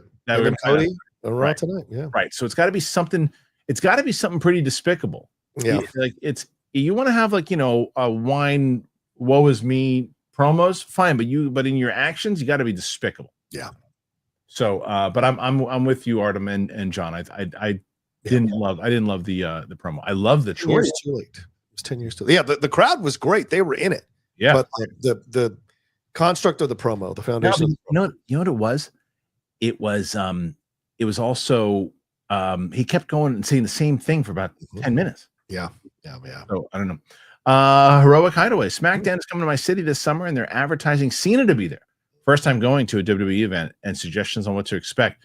Just embrace it. Like, I just went my first one. I went to Madison Square Garden a couple of weeks ago, and I just sat back in the crowd and I just took it all in. Right, I took the audience. Like, the audience is a lot of fun. They really get into it. Yeah, just embrace it. Like, have a fun time and watch the show. That's really all the and get a pretzel and some beer. Listen, you're gonna have fun. It's such a great experience going to these house shows. Yeah. People are there to really enjoy themselves. He's going to SmackDown. He's not going to a house show. SmackDown, even more so, because they really want to have fun. No one is there going to fight or having issues. Honestly, everyone is there to go and have a great time and enjoy it, be caught up in it. So you're going to have a blast. Yeah. At 54, John, can you hit 100 today? Come on, guys. Let's go. You got to set it up, because we got to see who's coming. I think Roxy's going to try to come back this week. So that means you got competition. But last week's winners was Steph and Mike, so you got to beat them. Mike Joyce. Is the original really that good, beloved? Yes and yes. Yeah. With the way the hate mongers talk about it, you think it was something on the level of The Godfather. Well, and again, it's there's a politicized side of it, but I think that it's it's a classic movie, and it defined it really set the way for animation in general as far as feature films go. Yeah. I mean, it is absolutely classic. That and Pinocchio, Sleeping Beauty. These are the classics you don't want to mess with. Listen, 30 years from now, someone's going to talk some crap about the original Lion King, or they already tried that with Little Mermaid. So, you got to respect the people loved those old films, and kids are still discovering them nowadays. So you got to respect that. Al Wrench said. That's right. He's back again. The veteran should have talked to Zegler. I mean, who's to say she didn't? There's rumors that they have issues with each other, so she wouldn't have listened anyway. So, I don't know about what, but PLD says, fuck me, I actually agree with Rocha. Oh! I don't know about what. Maybe about that Ed Harris as an actor. Do you both agree on that? Yeah, sure. But I think for $2, I don't care. Yeah. $50, I'll agree. I can accept you agreeing with me. Yeah, so, that's true. Yeah. Julius Wyatt. When Gal Gadot's song started, I almost burst out laughing. It was bad. I can't sing it. I didn't think she sang terribly. I just think that I can't sing either, but I wasn't paid millions to sing well. Dwarves CGI still terrifies me. I don't think she was a terrible singer. I really think she was paid millions either. But go ahead. Yeah. You don't think she was paid millions? No, I don't. How much do you think she was paid? Maybe $1 million, maybe less. No way. She's coming off flops, bro. It doesn't matter. Republic, It's okay. Gal Gadot too. There's no way. She made it a minimum 3 or 4 million for them. Do you think? Yeah. Okay. All right, fine. Yeah. Fair point. Yeah, at a minimum. Gal Gadot started. It was her singing didn't bother me. It was the other stuff, the screaming and the yelling that she was doing. Was there were a couple times I heard in my critics read. Yeah. A couple times, yeah. I will say the singing did bother me because it showed the weaknesses of her acting. She overacted everything, whereas Rachel delivered great emotion in her songs. I agree with you, but I'll tell you, I don't think she was bad as the old lady. No, I know you said that, and I agreed with you. I said that in my review. Kristian was right about that. Yeah, she was good as the old lady. Yeah. Jason Pemberfoot. The normies don't even know who was playing Snow White. They just saw another gross woke movie. Population is done with that.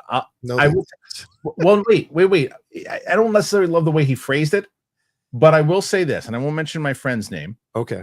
A friend of mine texted me and said, "Hey, is there a new Snow White movie?" And I said, "Yeah, there's a Snow White." And my friend joked, he's like, "Yeah, they probably made her not white." And he was kidding. And I said, "Actually, she's played a Latina." He said, "Shut up."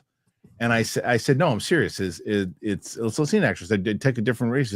He's like, "Disney does that with everything now, huh?" And this is a casual person who just watches movies. So that's why it's one of those things where it's like, okay, like someone I know who is not racist at all, someone who I know who is like just a complete, like very much, I would say close, very progressive. Someone, not this person, but someone else who was like, do they have to make everybody not white now? Someone said, and I was like, I couldn't believe the person said it. And I was like, and that I think goes to Jason Pemberfoot's thing of, I don't like the way that Jason necessarily phrased it, but I think that there are that you and I were talking about before of the okay, why are they doing it? Are they doing it because they want to do it? Or are they doing it because the person earned? Or are they doing it because they feel like they have to, or Twitter's going to scream at them? But this is a centuries old story. I know. It's so just like with Shakespeare. I don't go into Shakespeare going, they better all be white. Right, to me, it's like, are they good? Great. I want to see this interpretation. So yes, some people are saying that, they didn't want, but I don't think there's like another gross woke movie. That's nonsense. And the population is not done with it. I think it's nonsense too. I think it's because people want to believe this idea that Trump won by like 40% of the popular vote. Nonsense. He barely won by less than 2%. It's 1.5%. And so there are a lot of people who still want to see progressive things and diverse things in our world. We just can't get lost in the fact that we're just going to go one way all the way. It's got to be a balance. You've got to find the middle. So you must balance. Sean McCabe. I'm so happy. Sam told me that. So happy. My sister's been found and is home safe. Now the road to recovery. Thank you for all love and support, especially Sam. Thank you. Yeah. So Sean, Sam told me she was giving me updates, and I was very, very, very happy to hear that. So amazing. Thank you for letting us know. And I could not be happier. That's great. It's okay, buddy. Here, Sean. Yeah. Great news. Okay, Julius Wyatt. Rachel was the only good part of the movie to me. I thought Dopey was pretty good. Thought she and the main bandit guy had no chemistry. Yeah, agreed. Gal was not good, unfortunately. It was pretty bored. 4 out of 10. Fair score. Fair. Yeah. The main guy was so boring. Oh, he was. He didn't have. It was like they wanted Chris Pine, but they couldn't afford him, so they went and they got like a clone version of him, and missed some stuff. Gopal, the premiere thing looks like Clarence Crowe. He doesn't rule the way he does because he's bought. He gets gifts because he already felt that way. Do you know what he's talking about? I do not. The premiere thing feels like Clarence /Crow. Yeah, I don't know. Oh, I guess because we're talking about the influencers that go to the premieres. Oh, okay. I don't know what Clarence /Crow. Okay. Clarence Thomas. Oh, right. Harlan Crow and Clarence Thomas. It doesn't work because he's blood. He gets. Oh, yeah. I mean, that's fair. You can make that connection. We got there. Yeah. All right. Motorola. Just watch your Andor reaction, Rocha. I don't think Deidre is getting choked. I think whatever happened else. I don't want to know. I don't want to know about it. I don't want to know about it. I mean, this feels like I don't want to know about it. I don't want to know about it. You might be right. You might be right. Damn you both. Gopal. Studios must know the people who already like them. They do. I'm sure that they do. The publicist's jobs at these studios, the studio publicist's jobs is to know who are the good influencers for them. Rangers fan 1996. I'm on form. Hell yeah. Love the show as always. My kid, I wish was just spitting facts this weekend. She's getting funnier and funnier, man. I was with her at one point. I said, Maisie, I don't want to do this right now. Let's move. Come on, we got to do other things. She goes, Dad, sometimes in life we got to make decisions on things we don't want to do. You are so screwed. She is. You are so screwed, dude. She is hilarious. Like, rip off whatever hair you've got left. I know. She's sitting in the back of the car. She watches my fucking speedometer all the time. She goes, "Dad, you're speeding. Dad, you're speeding." I go, "Cut it out." I go, "I know. I'm five over." And she goes, "Let me ask you a question." I go, "What?" And she goes, "Why do you get so mad and everybody else breaks the rules, but when you break the rules, it's okay?" Tell Maisie, we've all been saying that for years. We've been saying that for years about Kristian. But dude, let me see. I'm going to play the audio because I don't want to show the video, but she's a human YouTube comment thread come to life. You're in so much trouble. She did a, and we were playing in the backyard, and out of nowhere, she comes up like, it was like a shy, I did not tell her to say any of this. It's like a Shia LaBeouf, speaking of a video, she just casually walks up and then just starts doing this motivational yelling out of nowhere. Watch.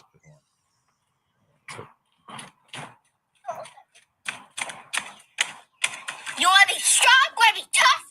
Then you gotta do what I say.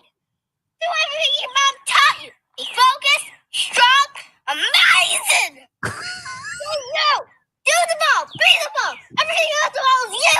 Be the ball. Oh my God. She goes near the dog and she comes back. Look what she says at the end.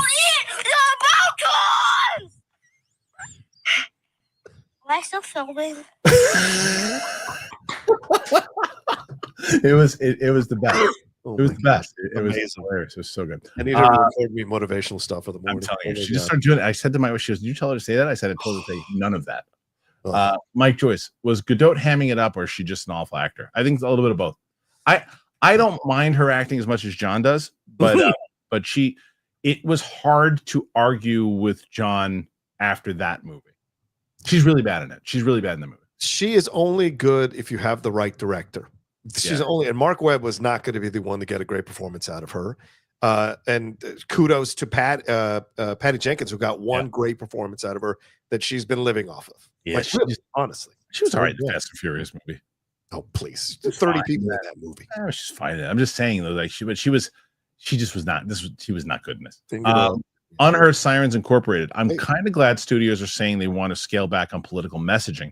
When the messaging is coming from a boardroom, you can always tell. That's kind of the point that John and I were making. Yeah. It hurts the art more than it helps. Yeah, we're all on the same page here. Yeah, I think the messaging can still be there. You just don't have to hang a lantern on it. Don't preach. Don't preach. Just do. Let the movie speak for itself. Exactly. 100%. 100%. Ryan King. Hello, friends. So Jason Statham's Working Man is coming out this week, directed by David Ayer. It looks like he's going to be speaking for The Beekeeper, which is only a year away.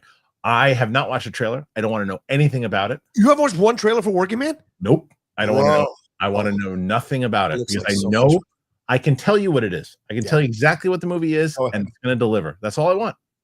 That's it. It's exactly what I want it to be, and I'm going to go in.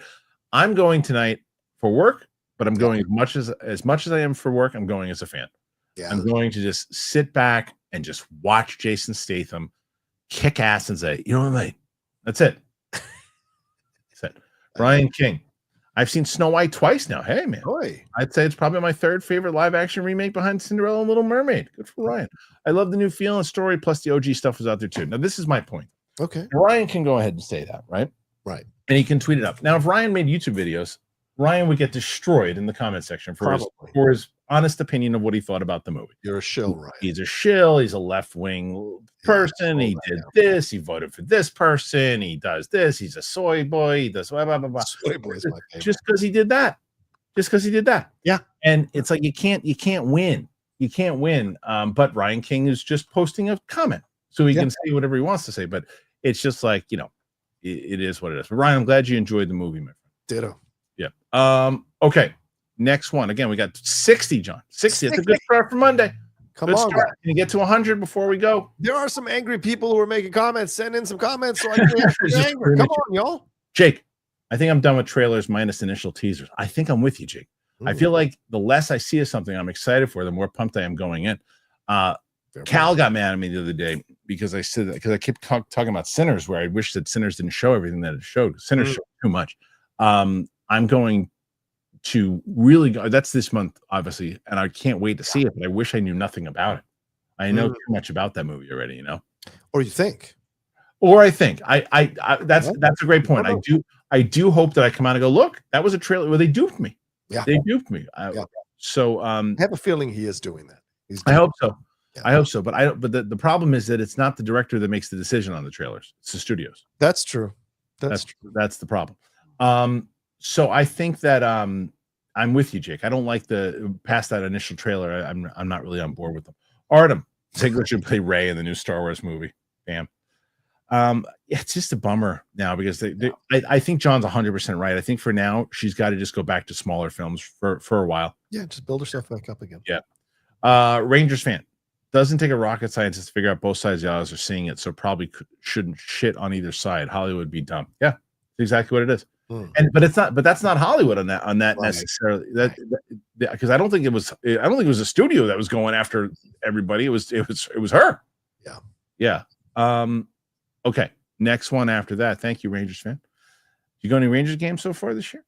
Me? No. No, I'm a Rangers fan. Well, I don't know which Rangers fan is he. Is he a New York Rangers fan or is he a Texas Rangers fan? Good call. I'm gonna guess. I'm gonna say he's a Texas Rangers fan. Yeah. Well, then he hasn't been in any games, obviously yet. Chris Corcoran. I think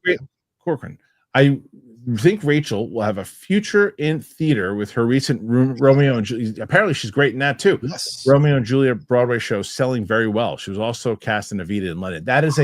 That's a great point by Chris. Oof, I think that's where maybe she should live for a while. Is in theater. She loves it.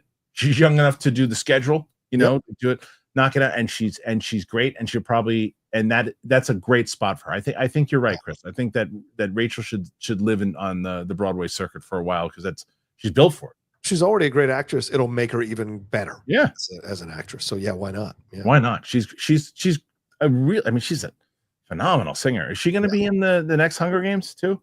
Yes, I think so. She is. Okay. All right, next one, and this is from Darth Vader's burnt asshole. Ew. Watch the new Andor trailer. I will not. I'm not watching. I refuse. It's only a minute 22 seconds. Come on. I refuse. I'm not watching. Come on. Troy Ortiz. Rocha, is Disney obligated to be a culture warrior company at the risk of losing money, or a company that stays out of politics to make great movies?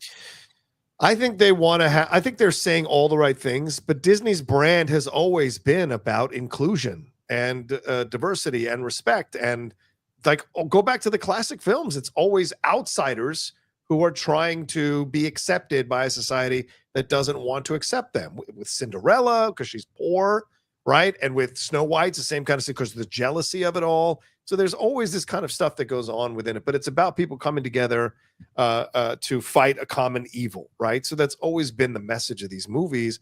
I think you got to make great movies, though. As we said earlier, it's got to be about not hanging a lantern on stuff, making great movies, honoring your foundation, because that's why people watch these old school Disney movies, but not making a big deal out of it. And so I think they realize that now this is the better business model to go down. I mean, you think Andor's not going to be super effing political about a political thriller? Damn show. It's a political thriller, right? But they don't. But it's not a matter of the way it's promoted. Right. No one is saying anything about about what it's alluding to. Let the material speak for itself. Exactly. That's it. Yeah. Porn Emperor. John sets the tone. The girls shatter the ceiling, and Coy and Winston sometimes break the mold. Harloff always wins. So I don't know if I always win. But thank you. Very nice, Corn. Appreciate that. Go, pal. The teacher from Final Destination 1 did a series called Space Above and Beyond when I was in high school. It held up on the rewatch a few years ago. Yeah, I'm looking forward to watching that with Tina. And I think, so here's something also. So Sadie and I were gonna, because we're gonna watch. She's never seen the Iron Claw, so we're gonna watch that one. Oh, nice. It's gonna be but over the weekend, we were looking for a movie to find to watch together, and I discovered that she's never seen Step Brothers. Oh, neither have I. I've only seen it once, and I don't remember it at all. Okay. I remember that I just thought it was like everybody loves it, and I remember going, sorry. Yeah. But I'm gonna, because we watched like the first minute or two, and she started laughing. Like, wait a minute, turn this off right now. I said, let's watch this together. That'll be your movie, and so we're gonna watch that one together. Nice. We're gonna watch. We'll watch that. Nice. Brian O'Neill watched The Nightingale for the first time last night. A brutal but brilliant film. Yeah. Green Book and Bohemian Rhapsody getting Oscar nom wins over it is a crime. Which one is The Nightingale? Nightingale is it's set in a earlier time in American history, and I think it's, or is it Irish? But she's who's in it? It's a rape that goes. Oh shit! Who's in it? It's Jennifer Kent is the director. Okay. And she's the one that recently did the Babadook and Monster. So she's a really good director, and that film is brutal. No thanks. Yeah. Carlton Rudder, London Calling. What's up? Here we go. Started to watch season 3 of Reacher. Favorite season so far. I'm on episode 4. Kristian, love the Big Balls versus AI sketches. Thank you. We'll catch the show tomorrow. Well, we'll be waiting for you. We'll be waiting for you. Season 3 is the best season of Reacher. I heard. Gopal, when Twister started, I wondered why Kiernan Shipka wasn't in any of the press. And I was like, oh. Yeah. That's, I was surprised that Helen Hunt didn't do a cameo in that movie, though. She has to do in part 2, right? She has to. Yeah. Has to. I thought it would have been perfect if they made her what's-her-face's mom. Yeah. A lot of people expected that. Me too. I am Savvy Mike 96 TV. What's up, Savvy Mike? Never catch the show live, so I'm here to support the Outlaw. Well, just the Outlaw. All right. Well, then you're fine. How do y'all feel about the Roman Punk Rollins match at Mania? We did discuss it a little bit. I wasn't in the camp initially, but are you coming around on it? On the triple threat? Was I not on it? I just think that because Punk, I think that I just don't know how much longer they have before he hurts himself again. He's been healthy, knock on wood. I know, right? That's what I mean. So it's like how long before he gets an actual main event and goes for a title and those things. But I mean, those are, and we've just seen him fight Seth so many times. But the fact that Roman's in it makes it obviously more interesting. And I feel like, I mean, Seth's got to do the job in that situation, right? Probably. Yeah, you would assume so. I mean, the question is who's going to win it, though. Right. Unless if Paul helps Punk beat Roman, that would be pretty interesting too. So I think the reason why I like it because I think it has the most potential for the most story. I think it's going to steal the night. Whatever night it's on, I think it's going to steal the night. Yeah, I think story wise, it's got the most potential because it's the one. I mean, the Cena stuff obviously has a lot of potential too, but like I'm telling you, dude, that Jey Uso Gunther match is going to be a dud. Yeah, it's going to be a dud. Rollins was on ESPN this morning or on the NFL Network this morning promoting the Jey match and trying to build up Jey, and it's like, man, people see through that, dude. Yeah. Johnny Venerable, Batman Part 2 is going to be canceled. Don't convince me otherwise. I don't think I'm going to try to convince you otherwise. Yeah. They need to do right by Pattinson and make him the DCU Batman, whoever that works. I mean, he's the crazy thing is he's almost 40, right? Yeah. And the Batman that they're trying to get for even the Bold is supposed to be like, mid 40s. By the time they shoot it, he's probably going to be close to it. It's very possible that the Batman Part 2 will have an allusion to Gunn's universe. Yeah, which will make it, If they make it sci-fi fantasy, they said, which we really didn't touch out in that article. Yeah, that is your bridge. Absolutely, that's your bridge. Yeah, because that's the biggest argument. The biggest argument is, it's based in realism. Yeah. I am Savvy Mike. Support for the Outlaw. Just the Outlaw.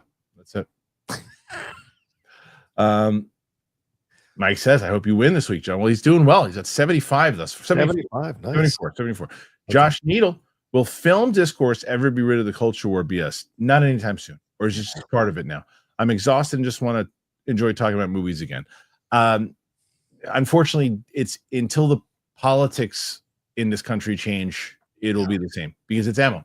It's ammo for both sides. I think until Trump dies, this will be the thing that, and I'm not in any way. You're just saying in general, as long as no one else is going to be able to do what he has done to this country in terms of the culture wars. No one. There's no one coming behind him that has that. Yeah, but I also think there's also, John, the thing is too that I will say that I do think, as we were talking about this today, I think that there's in that people have also bounced back against preachy stuff too, right? Yeah, So I think that and we're not getting into politics here too, but I think the Democratic Party needs to radically change if they have any chance of doing anything. Agreed. And I think that because depending on what leadership comes into the Republican Party, there's a lot, but that does go into this. It corrupts everything, which is the culture war stuff, and that will happen for quite a while. If Snyder's even talking politics when we do Hot Mic, that it's now bleeding into everything. It's part of it. And as long as you can make money off of it, it'll also still exist. 100%. Yeah. Al Renshaw. FD. What's FD? I don't know. Made me. Final Destination. Yes. To follow log trucks. Agreed. I don't remember. I don't remember what you're talking about. So I'm sure it has to do with a log truck. There's a scene where the logs come up. Whenever I see a log truck, I drive around. Sad movie guy. With the economy getting worse, is it possible that these summer movies, Superman, Fantastic Four, don't do well regardless of quality? Who can afford a trip to the movies when everyday expenses continue to rise? No, because the thing is with summer movies, it still carries what movies need them to carry, and that's escapism. Yep. And it also carries air conditioning during the summertime. So that's yeah. So when people go to see it, and it's like now, because of the expense of, as I mentioned many times over, when it comes to families and other things, there might be a pick and choose of what you're going to see. Right. It used to be like, yeah, let's go to the movies this week, and it's also a generational thing. Kids don't go, like when we were kids, we want to go to the movies every week. Yep. Kids want to look at they want to scroll on their phones. Yeah. That's what they want to do today. So you got to get it's a matter of which movie it is. But it's not. But they're not. Those movies will do pretty big because there's enough of an audience for them. Yeah. Agreed. No way they don't do well. Yeah. At this point, not sure Batman 2 happens unless they fold it in. Yeah. Elseworlds in general, I doubt. Why make anything outside new universe you're building? I think we both agree. Yep. Agreed. At this point, I think Matt Reeves is gonna have to bend the knee. Yeah. I am too fly cam. I appreciate both your viewpoints, but only one side of the aisle thinks it's a pushing agenda to have a lead character that's woman or not white. Well, wait, pushing? Not necessarily. Not necessarily. That's actually not true. From what I told you before, of those two people that I mentioned, they're on that side of the aisle, and they still feel like there's an agenda being pushed in general. So no, I don't agree with that at all. I do agree that that's the louder of the sides that are the one for sure. But no, I think that the reason why it's also not, I think a lot of people are, as John said it. I mean, John's about he's not going to argue with me on this. John's pretty far left, and he's saying it. You gotta focus on the movie, not just to do it. Yeah. You got to respect the representation now. Yeah. Because there's been so much of it. Now you got to respect it. Do it right. Yeah. Right. Trevor Jenkins. Hey guys. Any opinion on magazine dreams? I didn't see it. Did you see it, John? I'm going to see it today. I'm going today. Yeah. Okay, I'm going to watch the movie on Wednesday. Much love to you both. I do want to see it. I do want to see it. I think the guy, he's a really, really good actor. Yeah. Really is. Red Jack. People think it's funny when Harrison Ford or Robert Pattinson trashes movies they're in, but Zegler says Snow White is outdated. No, not even close to the same thing. You're kidding, Red Jack. You're kidding. You are kidding. Give me examples of both. Stop it. Give me an example of them doing it while they were doing the press tour promotion for that movie. Harrison did not bash anything. He's not being serious. He's kidding. He's kidding. That's a joke. Because Harrison Ford is like laughs when he's doing things and never actually trashes the movie. Pattinson trashing Twilight 10 years later is not the same as Zegler. While you're actively promoting the movie, he was kidding. He wasn't serious. Yeah, he wasn't serious. Tim Sim. Hope everyone's weekend was good. Thoughts on this road to WrestleMania? I find all but one title match build-up going well. That one, Gunther versus Jay, for the heavyweight title, has nothing of note unless there's a high-risk stipulation. However, not you, Tim. When I said this before, remember that one guy that kept giving me shit in the comment section? Like, you don't know what you're talking about. Jey Uso's a main event guy. He's like, no, he's not. Clearly, it's not working. It's not working. Already reserving judgment until the match. You are quietly in my corner, and don't think I didn't notice you just beforehand say, yeah, there's not enough, and Seth Rollins trying to build him up. He's trying. Yeah, we know what you're doing there. Coming from the guy that was like, this guy he's not a main event guy. You know it as well as I do. I got to see the match. Before. Exactly. But I'm looking at your corner for sure. I'm not over there, but You're almost not going to be a hard sell. Tim Sim is in my corner, and that's right. It's Tim's right. But there's a lot of the other build-up. I think so far has been. To answer your question, Tim. First of all, thank you for the very generous donation. Secondly, I think the road's been pretty good so far. You got some time to build it, and let's see. I mean, I haven't been watching the build-up to Charlotte and Tiffy. How's that been? Charlotte ate her for lunch on SmackDown. It was not pretty. Yeah, they had like you and I right now. Yeah, it was a back and forth like this on Zoom. Yeah, and it was she tore her to pieces. Tiffy didn't have anything. Tiffy couldn't come back because Charlotte was going off on her own, like she was going on like she does, and Tiff couldn't. She couldn't. Oh hang. wow, couldn't hang. All right, So, James Metbull, what % blame do you give Last Jedi for the amount of hater content out there? Mm, I would say that it was the Big Bang moment for them. I I agree. agree. Yeah. 100%. I agree. It was the one because I always say how for me, I remember the first time I ever saw vitriol and didn't understand it in the comment section was when we reviewed Man of Steel. I liked it a lot. Ellis did not. And Ellis, who everyone loves, got murdered in the comments. Yeah. I didn't understand it. I was like, is this just a DC thing? Are DC fans just horrible? Like, what's happening? And that happened, and it was only DC for like 2 years. Yeah.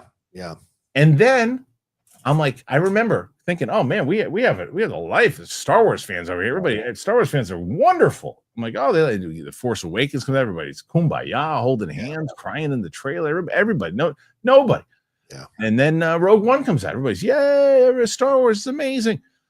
Last Jedi comes out, and it was like a bomb exploded inside of the fandom in general. It was the Holdo maneuver. That movie is the Holdo maneuver. It split Really? the thing in half. Totally did. Yeah. Tim Sim, what a time to be alive when everyone from all over the political spectrum is all celebrating the Snow White live action remake flopping. Anyways, have a great weekend. I don't know if everybody is necessarily celebrating it, but they certainly came together of not watching it. Yeah. And that's basically it. And I don't think anybody from the left side is like celebrating it didn't do well. It's more the other side, but like it's in the end, it's just I don't understand why it's become such a massive cultural. It's just such a lightweight film to have such a massive cultural touch point be about it. Yeah. K Dog Westmore, Kendrick, Theo Vaughn, Spaceballs, comedy movie return. I don't know. Is Theo Vaughn doing a? Oh, is Theo Vaughn and Kendrick? Are they in Spaceballs? I have no idea. Maybe. Was that? I didn't. I know Kendrick has a thing coming out with the South Park guys in July, but I don't know anything about a Spaceballs situation. Nathan Drake, love the Valnet discussion on the hot mic. Jeff calling people MFer and say he'll spit on them had me cracking up. You both had good points. I actually I watched that whole segment. There was a lot minus that I actually agreed with Jeff, but like Jeff, who I love, I think sometimes lets his emotions get the best of him.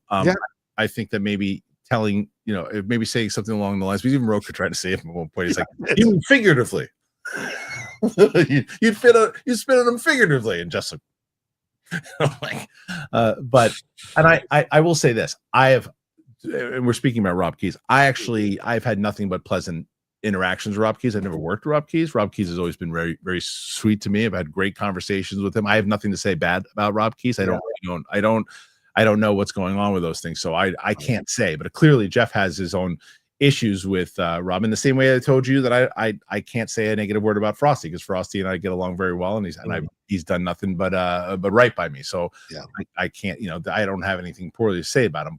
But I did think your conversation was great between the two of you guys. Thank you, man. Thank you. Yeah, I thought it was a good conversation, and I think I'm right in that there needs to be a further exploration. It doesn't have to stop at the Valnet executives. You have to find out who are the people complicit in pushing their agendas on these companies and willfully underpaying these writers and being a part of it so they can get their salaries. Like, there's a lot to explore here, and I hope Umberto goes the next level with the rap and explores more about this and find out who else is involved, who else knew about this stuff, and who participated in this stuff. It's important. You can't just go after the name. Oh, sorry, these phantom executives. You got to go after your friends as well. This is the game if you're really going to be an investigative reporter. Tiberius Monk. Hey, Kristian and John. Well, Zegler's PR skills could use some work. She should be given grace. There are far more difficult actors like Blake Lively and Ryan Reynolds, or Josh Brolin, who was on record. Josh Brolin, what Josh Brolin did? Domestic assault charges with Diane Leggett during the but I mean that's so okay. So same thing, right? And I don't know the history between them. I don't know how far we are removed from. I don't know any conversations, but like the difference with Tiberius with Rachel Zegler, we're talking about right now. And in the same way with Blake Lively and Ryan Reynolds, though maybe like detached a little bit, but we're talking about in the now, right now. So given grace in like a year, 2 years. I mean, I think the Josh Brolin stuff is what, 5-10 years, whatever it might be. Yeah. I mean, at least, so given grace right now, if I'm a Disney executive looking at my money, no, I don't agree with you. Yeah. Now, as an audience member in a few years from now, okay, she pops up another thing, even a year from now. For me, I don't care. I'll go see whatever. It doesn't bother me.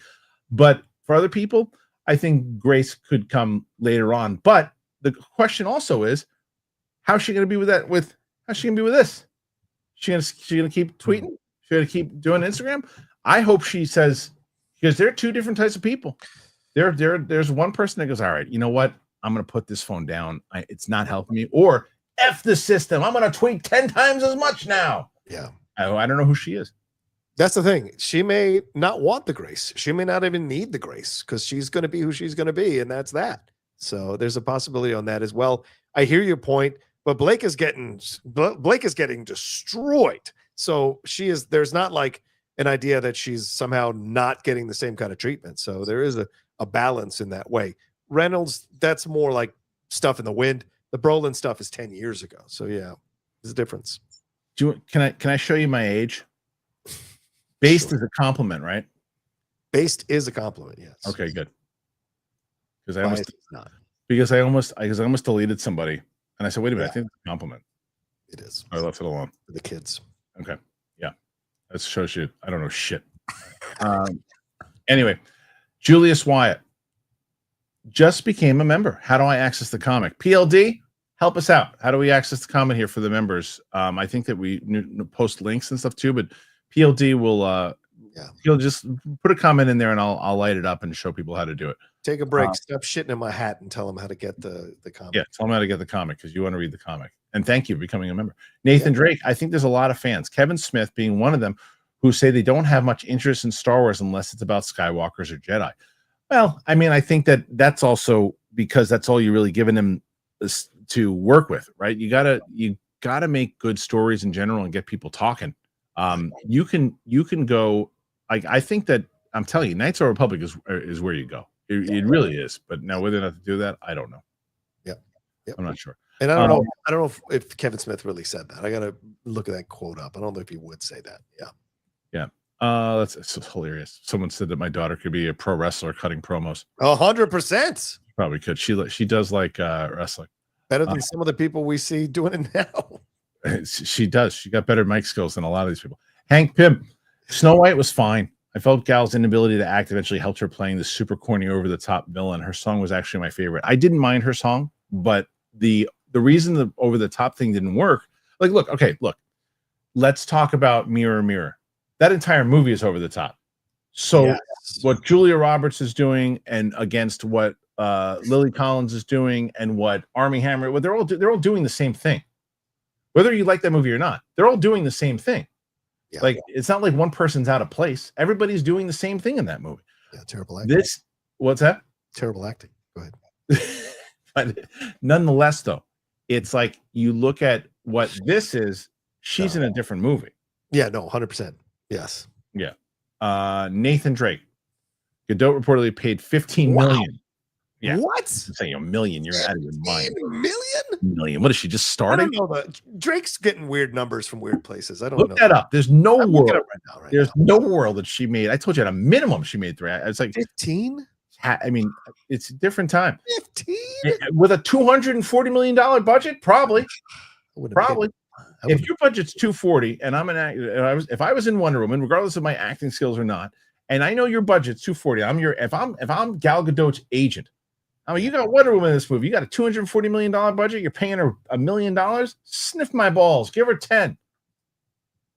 Okay, Mike Joyce, did you finish Severance yet? What a finale! No, I started watching it, the Patricia Arquette one, and then I got interrupted and we watched 1923, which is incredible this season.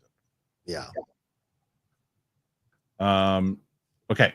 Corn Emperor. Where is Rocha? He's right here. I think I'm not sure. Corn Emperor, make sure to like and subscribe. Yes, please do that. Yes. Corn Emperor, support. Thank you. Ryan King. Believe it or not, I do reviews, and I've been on YouTube for 12 years on YouTube. The comments I got on Snowfight have not been terrible. I was surprised. You've been my inspiration. Ryan, that's very kind. Awesome. And I'm glad that you didn't get destroyed on the comments.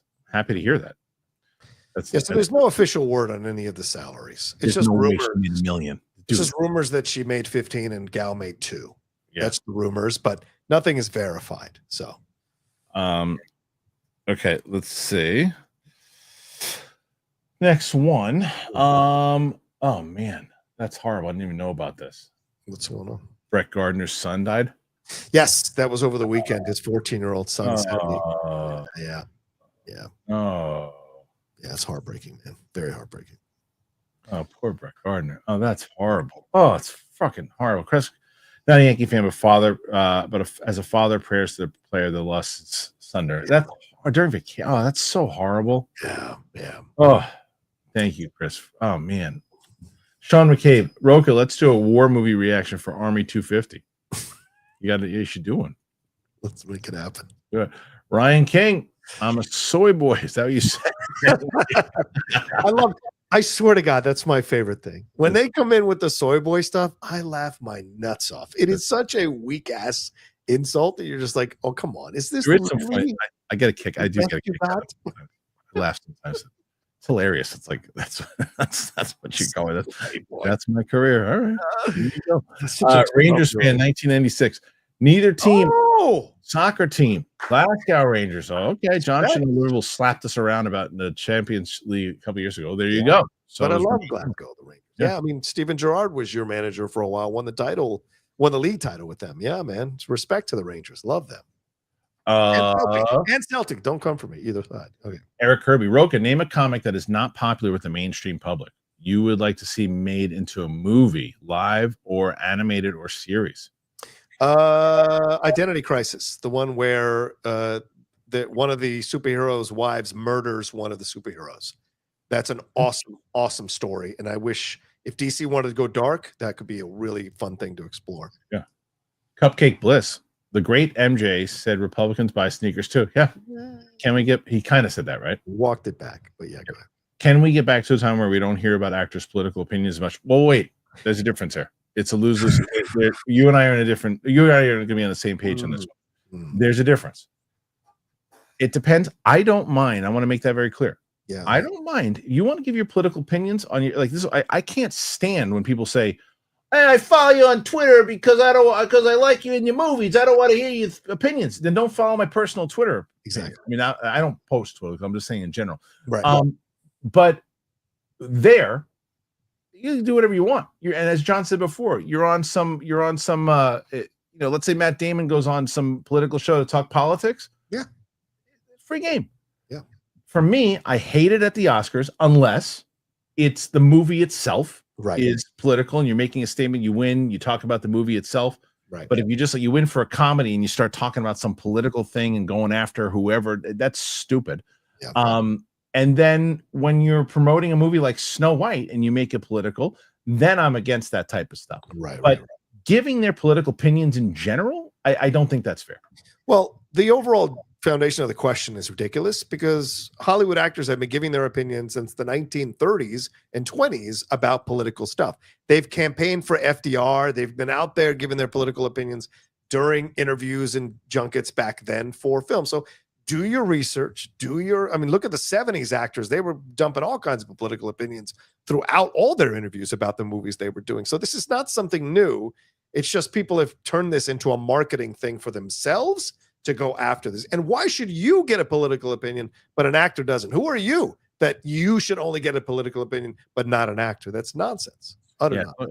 I just think there's a time and place for it. I don't disagree with that. Yeah. That's a business thing, and I understand that. Yeah. Hank Pym, yeet. Who, when should end Breaker's reign? Fatu? Yes. I think that Fatu should be, because I think that you should, these are the two. I'll tell you what, and I think you said this recently.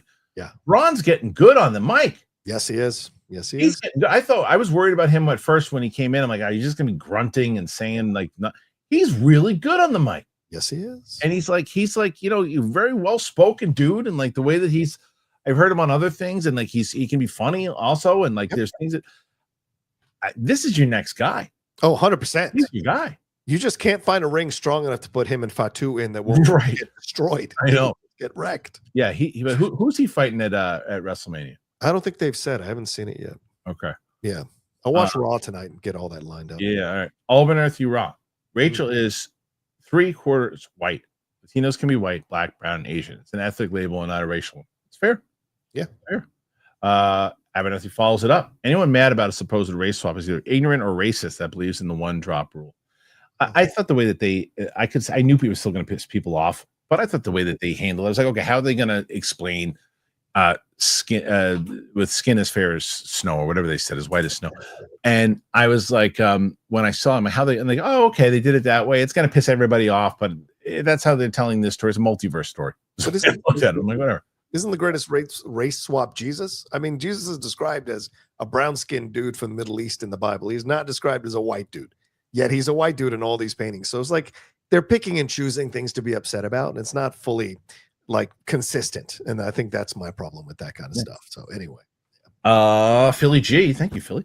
Did you hear the latest rumor from the rumor mill? The Yanks are trading for a big hitting pitcher from Boston. Please tell me you told Rocha about your two goofs from last Friday that resulted in you hearing from an What'd you get? What'd you goof?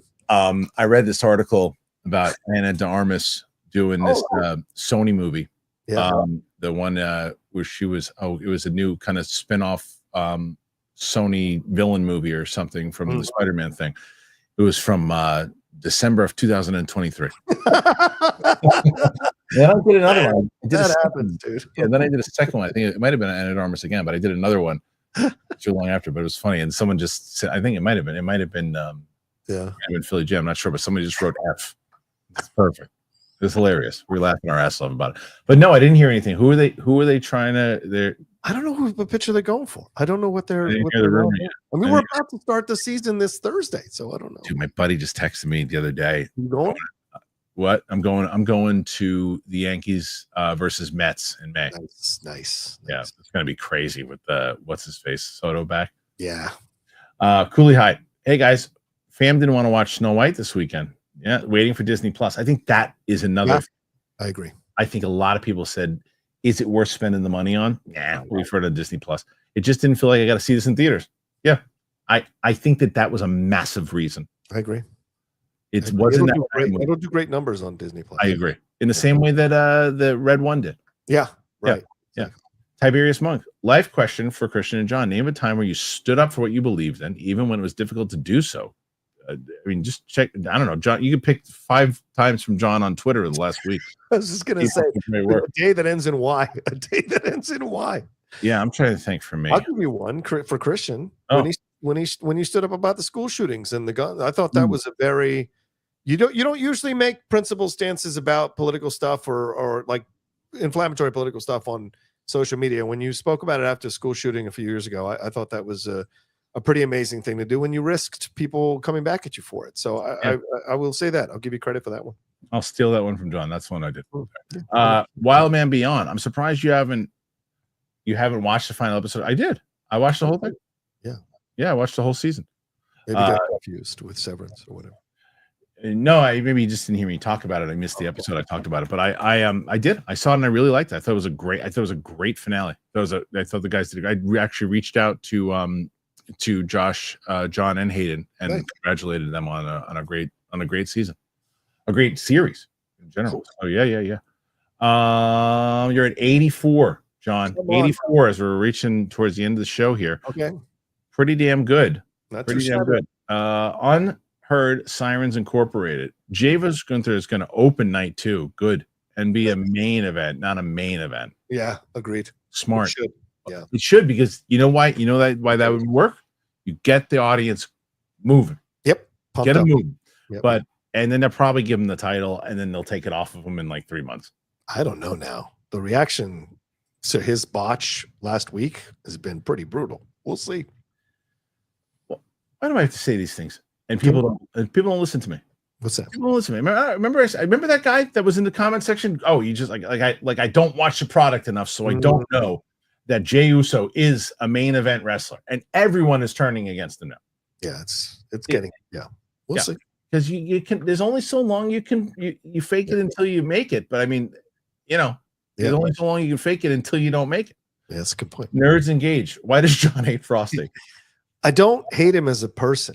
It's just that there's the way that he conducts business, and I know from behind the scenes stuff. And I had 3 former employees who've worked under him text me this weekend and tell me, you were right about him. He does a lot of nefarious shit behind the scenes to his employees. And the publicists from the studios only deal with him because he's a necessary evil. So this is the thing that people need to understand. I'm not just like, it's not personal. All right. It's just that I have been hard done by him. I know he's hard done other people. Is that personal though? Yeah, but it's different. It's business, right? It's business. You know, I have a personal thing with Fernandez with the way he let us go, but it doesn't mean I wouldn't have a conversation with Mark if I was run into him, right? Yeah. If Frosty wanted to have conversation, always open for it, but he's done some pretty nefarious stuff. And the fact that 3 people reached out to me over the weekend, and I'm not talking low level people, I'm talking people who've worked with him at higher levels who reached out to me and said, yeah, you were right about him. He's done this and this and this. So it's it's this thing that goes on, and it's not about personal. Like I said, it's hard for me because exactly, you have a different experience. I have a good relationship with Frosty, and so I can't speak on that, but that's your own experience. Wild Man Beyond, Cobra Kai, thoughts on the final episode? It's great. It was really, really solid. I liked it a lot.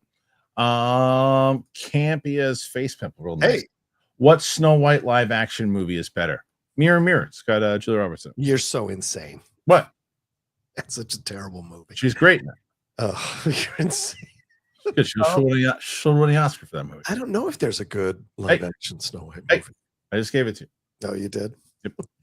Green. Hey, John, thanks for always speaking up on social issues. Whatever happens in the future, at least no one can't say you stood by and watched. Yeah. Yeah. I mean, look, and I don't know if that's a dig on me or not. I have no idea. I don't think so. No.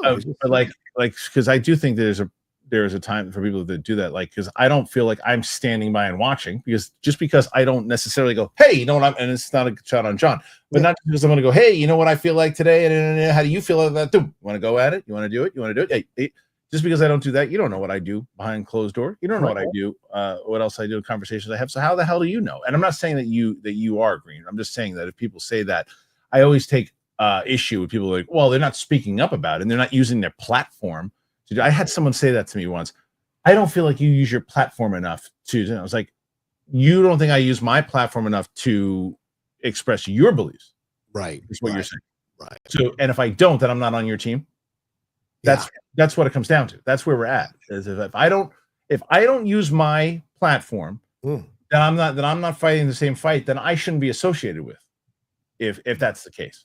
And I remember that person saying that to me, and I'm just like, oh, that's what we're dealing with here. I think everyone is different, and everyone is called in different ways to do the things that they think works for them, and you have to create space for that. I am driven to speak out about these things. It's like I need air to breathe. It's not. I don't force myself to do it. It is literally a natural extension of who I am. So, and I get a lot of crap for it, right? So, but I don't fault Kristian for however he chooses to do it. I don't fault anybody however they choose to do it, because look, I've never had a problem with Kristian saying anything negative towards any race, anybody's gender, anybody's sexual orientation. Or I wouldn't be friends with him if he did. Like, there's just and we've been friends for over 20 years, almost 30 years. And so it's like, to me, this is an indicator of the kind of people that I hang out with. And so they may not be overt by it, but they're very much, I think their heart's in the good place. Yeah, we'll say that you've never once ever said to me, hey, man, how come you don't speak up more on social media? Yeah. You've never once ever said that to me. Chris Corcoran, not to talk politics, but as someone who follows the Gaza situation for over a year, I've seen a ton of people refuse to see Star Wars or Snow White because of Gal's statements. Yeah, I mean, I'm sure that has a lot to do with it also, for sure. Absolutely. And that's what we talked about at the beginning, though, too, is just the difference to me is that, again, it's where she comes from. It doesn't mean that you have to agree with her points of view. Right.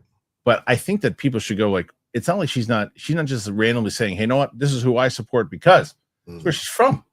Yeah. She was in the military, wasn't she? Yeah, she served 2 years. I think it's the mandatory thing. Yeah. Right. Galaxy, you just became a member? What's going on? As a producer on the show. The hell happened? What, to give him a free membership? You should make him pay now. I think he is. I don't know what the hell he's doing. Anyway, Philly G, someone else gave you the F. The big hitting pitcher was the Babe Ruth. Okay. Now, because of the joke. I get it. I missed it over my head. Cooley High, is it crazy that I'm super excited for Working Man? No. They deliver it on Beekeeper. Yeah, it was so much fun, man. Yeah, and they know these kinds of movies, dude. They know exactly what they're making. Yeah. They know what they're doing. Tiberius Monk, name a film that you impacted your life in a special way. Mine is Chef. That's a great movie. A film by Jon Favreau reminds me it's never too late for a new beginning. Great one. Strangely enough, and again, I'll bring up another Julia Roberts one for you.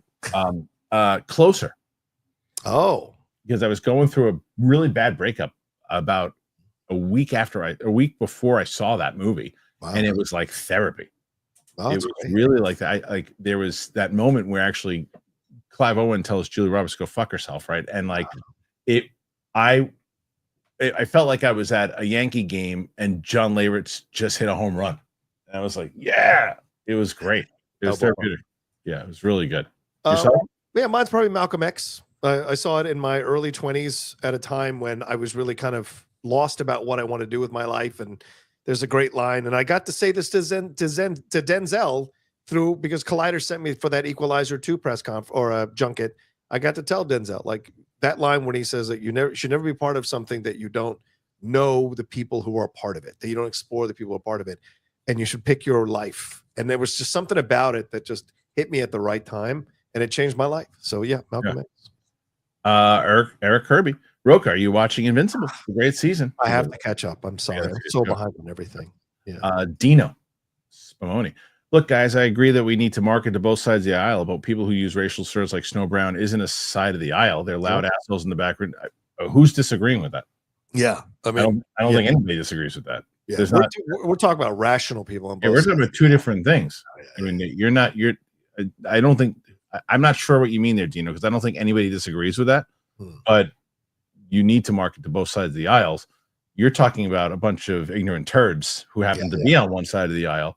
There's this much, and there's some ignorant idiots on the other side. Like a subset. Yeah.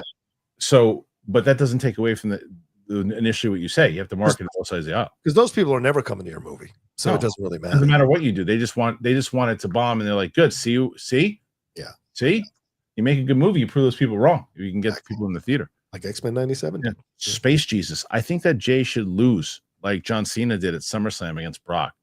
Me too. I agree. Yeah, for different reasons.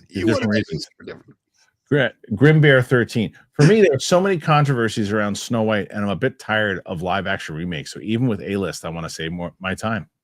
Fair point. Totally get that. Yeah, absolutely. All right, John. All right, buddy. I think that was it. We reached 91, my friend. Woof, 91. You did well done. Well done, guys. Well done. All right, so that's it for today. Let's go ahead and let's talk to John about where you can find him and what you got coming up, and then we're gonna say goodbye. Real quick, please. Thank you, guys. I know we're way over, so thank you so much. Please head on over to my YouTube channel, youtube.com/John Rocha Says. We just crossed 37,000, marching towards 40, marching towards 50. Come subscribe to the channel. A lot of great content. All that Geek Buddies, Jedi Way, the Hot Mic, all of it happening there. Plus, Spill the Tequila coming back. Please head on over there and subscribe. And my YouTube channel, youtube.com. No, I'm sorry, my social media @The Rocha Says, and my podcast, The Cinephiles, is there for you all to enjoy. Thanks, Kristian. Great to see you, brother. Take care, everybody. Peace. Thank you to John. Thank you to you guys. Apple Podcasts, Spotify, any podcasts are found. As I mentioned to you guys, we are doing a bunch of reactions. I got some stuff. I got Across the Spider-Verse coming out tomorrow. I got both my Daredevil episodes coming out. I have the live stream that I'm going to be doing like 20 minutes from now, and then I got to jump on a train. So you'll see that movie tonight. So I got a lot of stuff coming out because I have my Working Man out of the theater reaction coming tonight. So thank you guys. I really appreciate it. Thanks for the great conversation. Thanks for the most part. I think it was like 95% of you today were really great in the comment section, having just a conversation like we hope people can do in general. So thank you guys for being based. How about that? Turn it right back on you. So I appreciate you. Thank you to John. Thank you to all you guys. We'll be back tomorrow. See you on the flip side, everybody. Bye. Get Trade Coffee, please.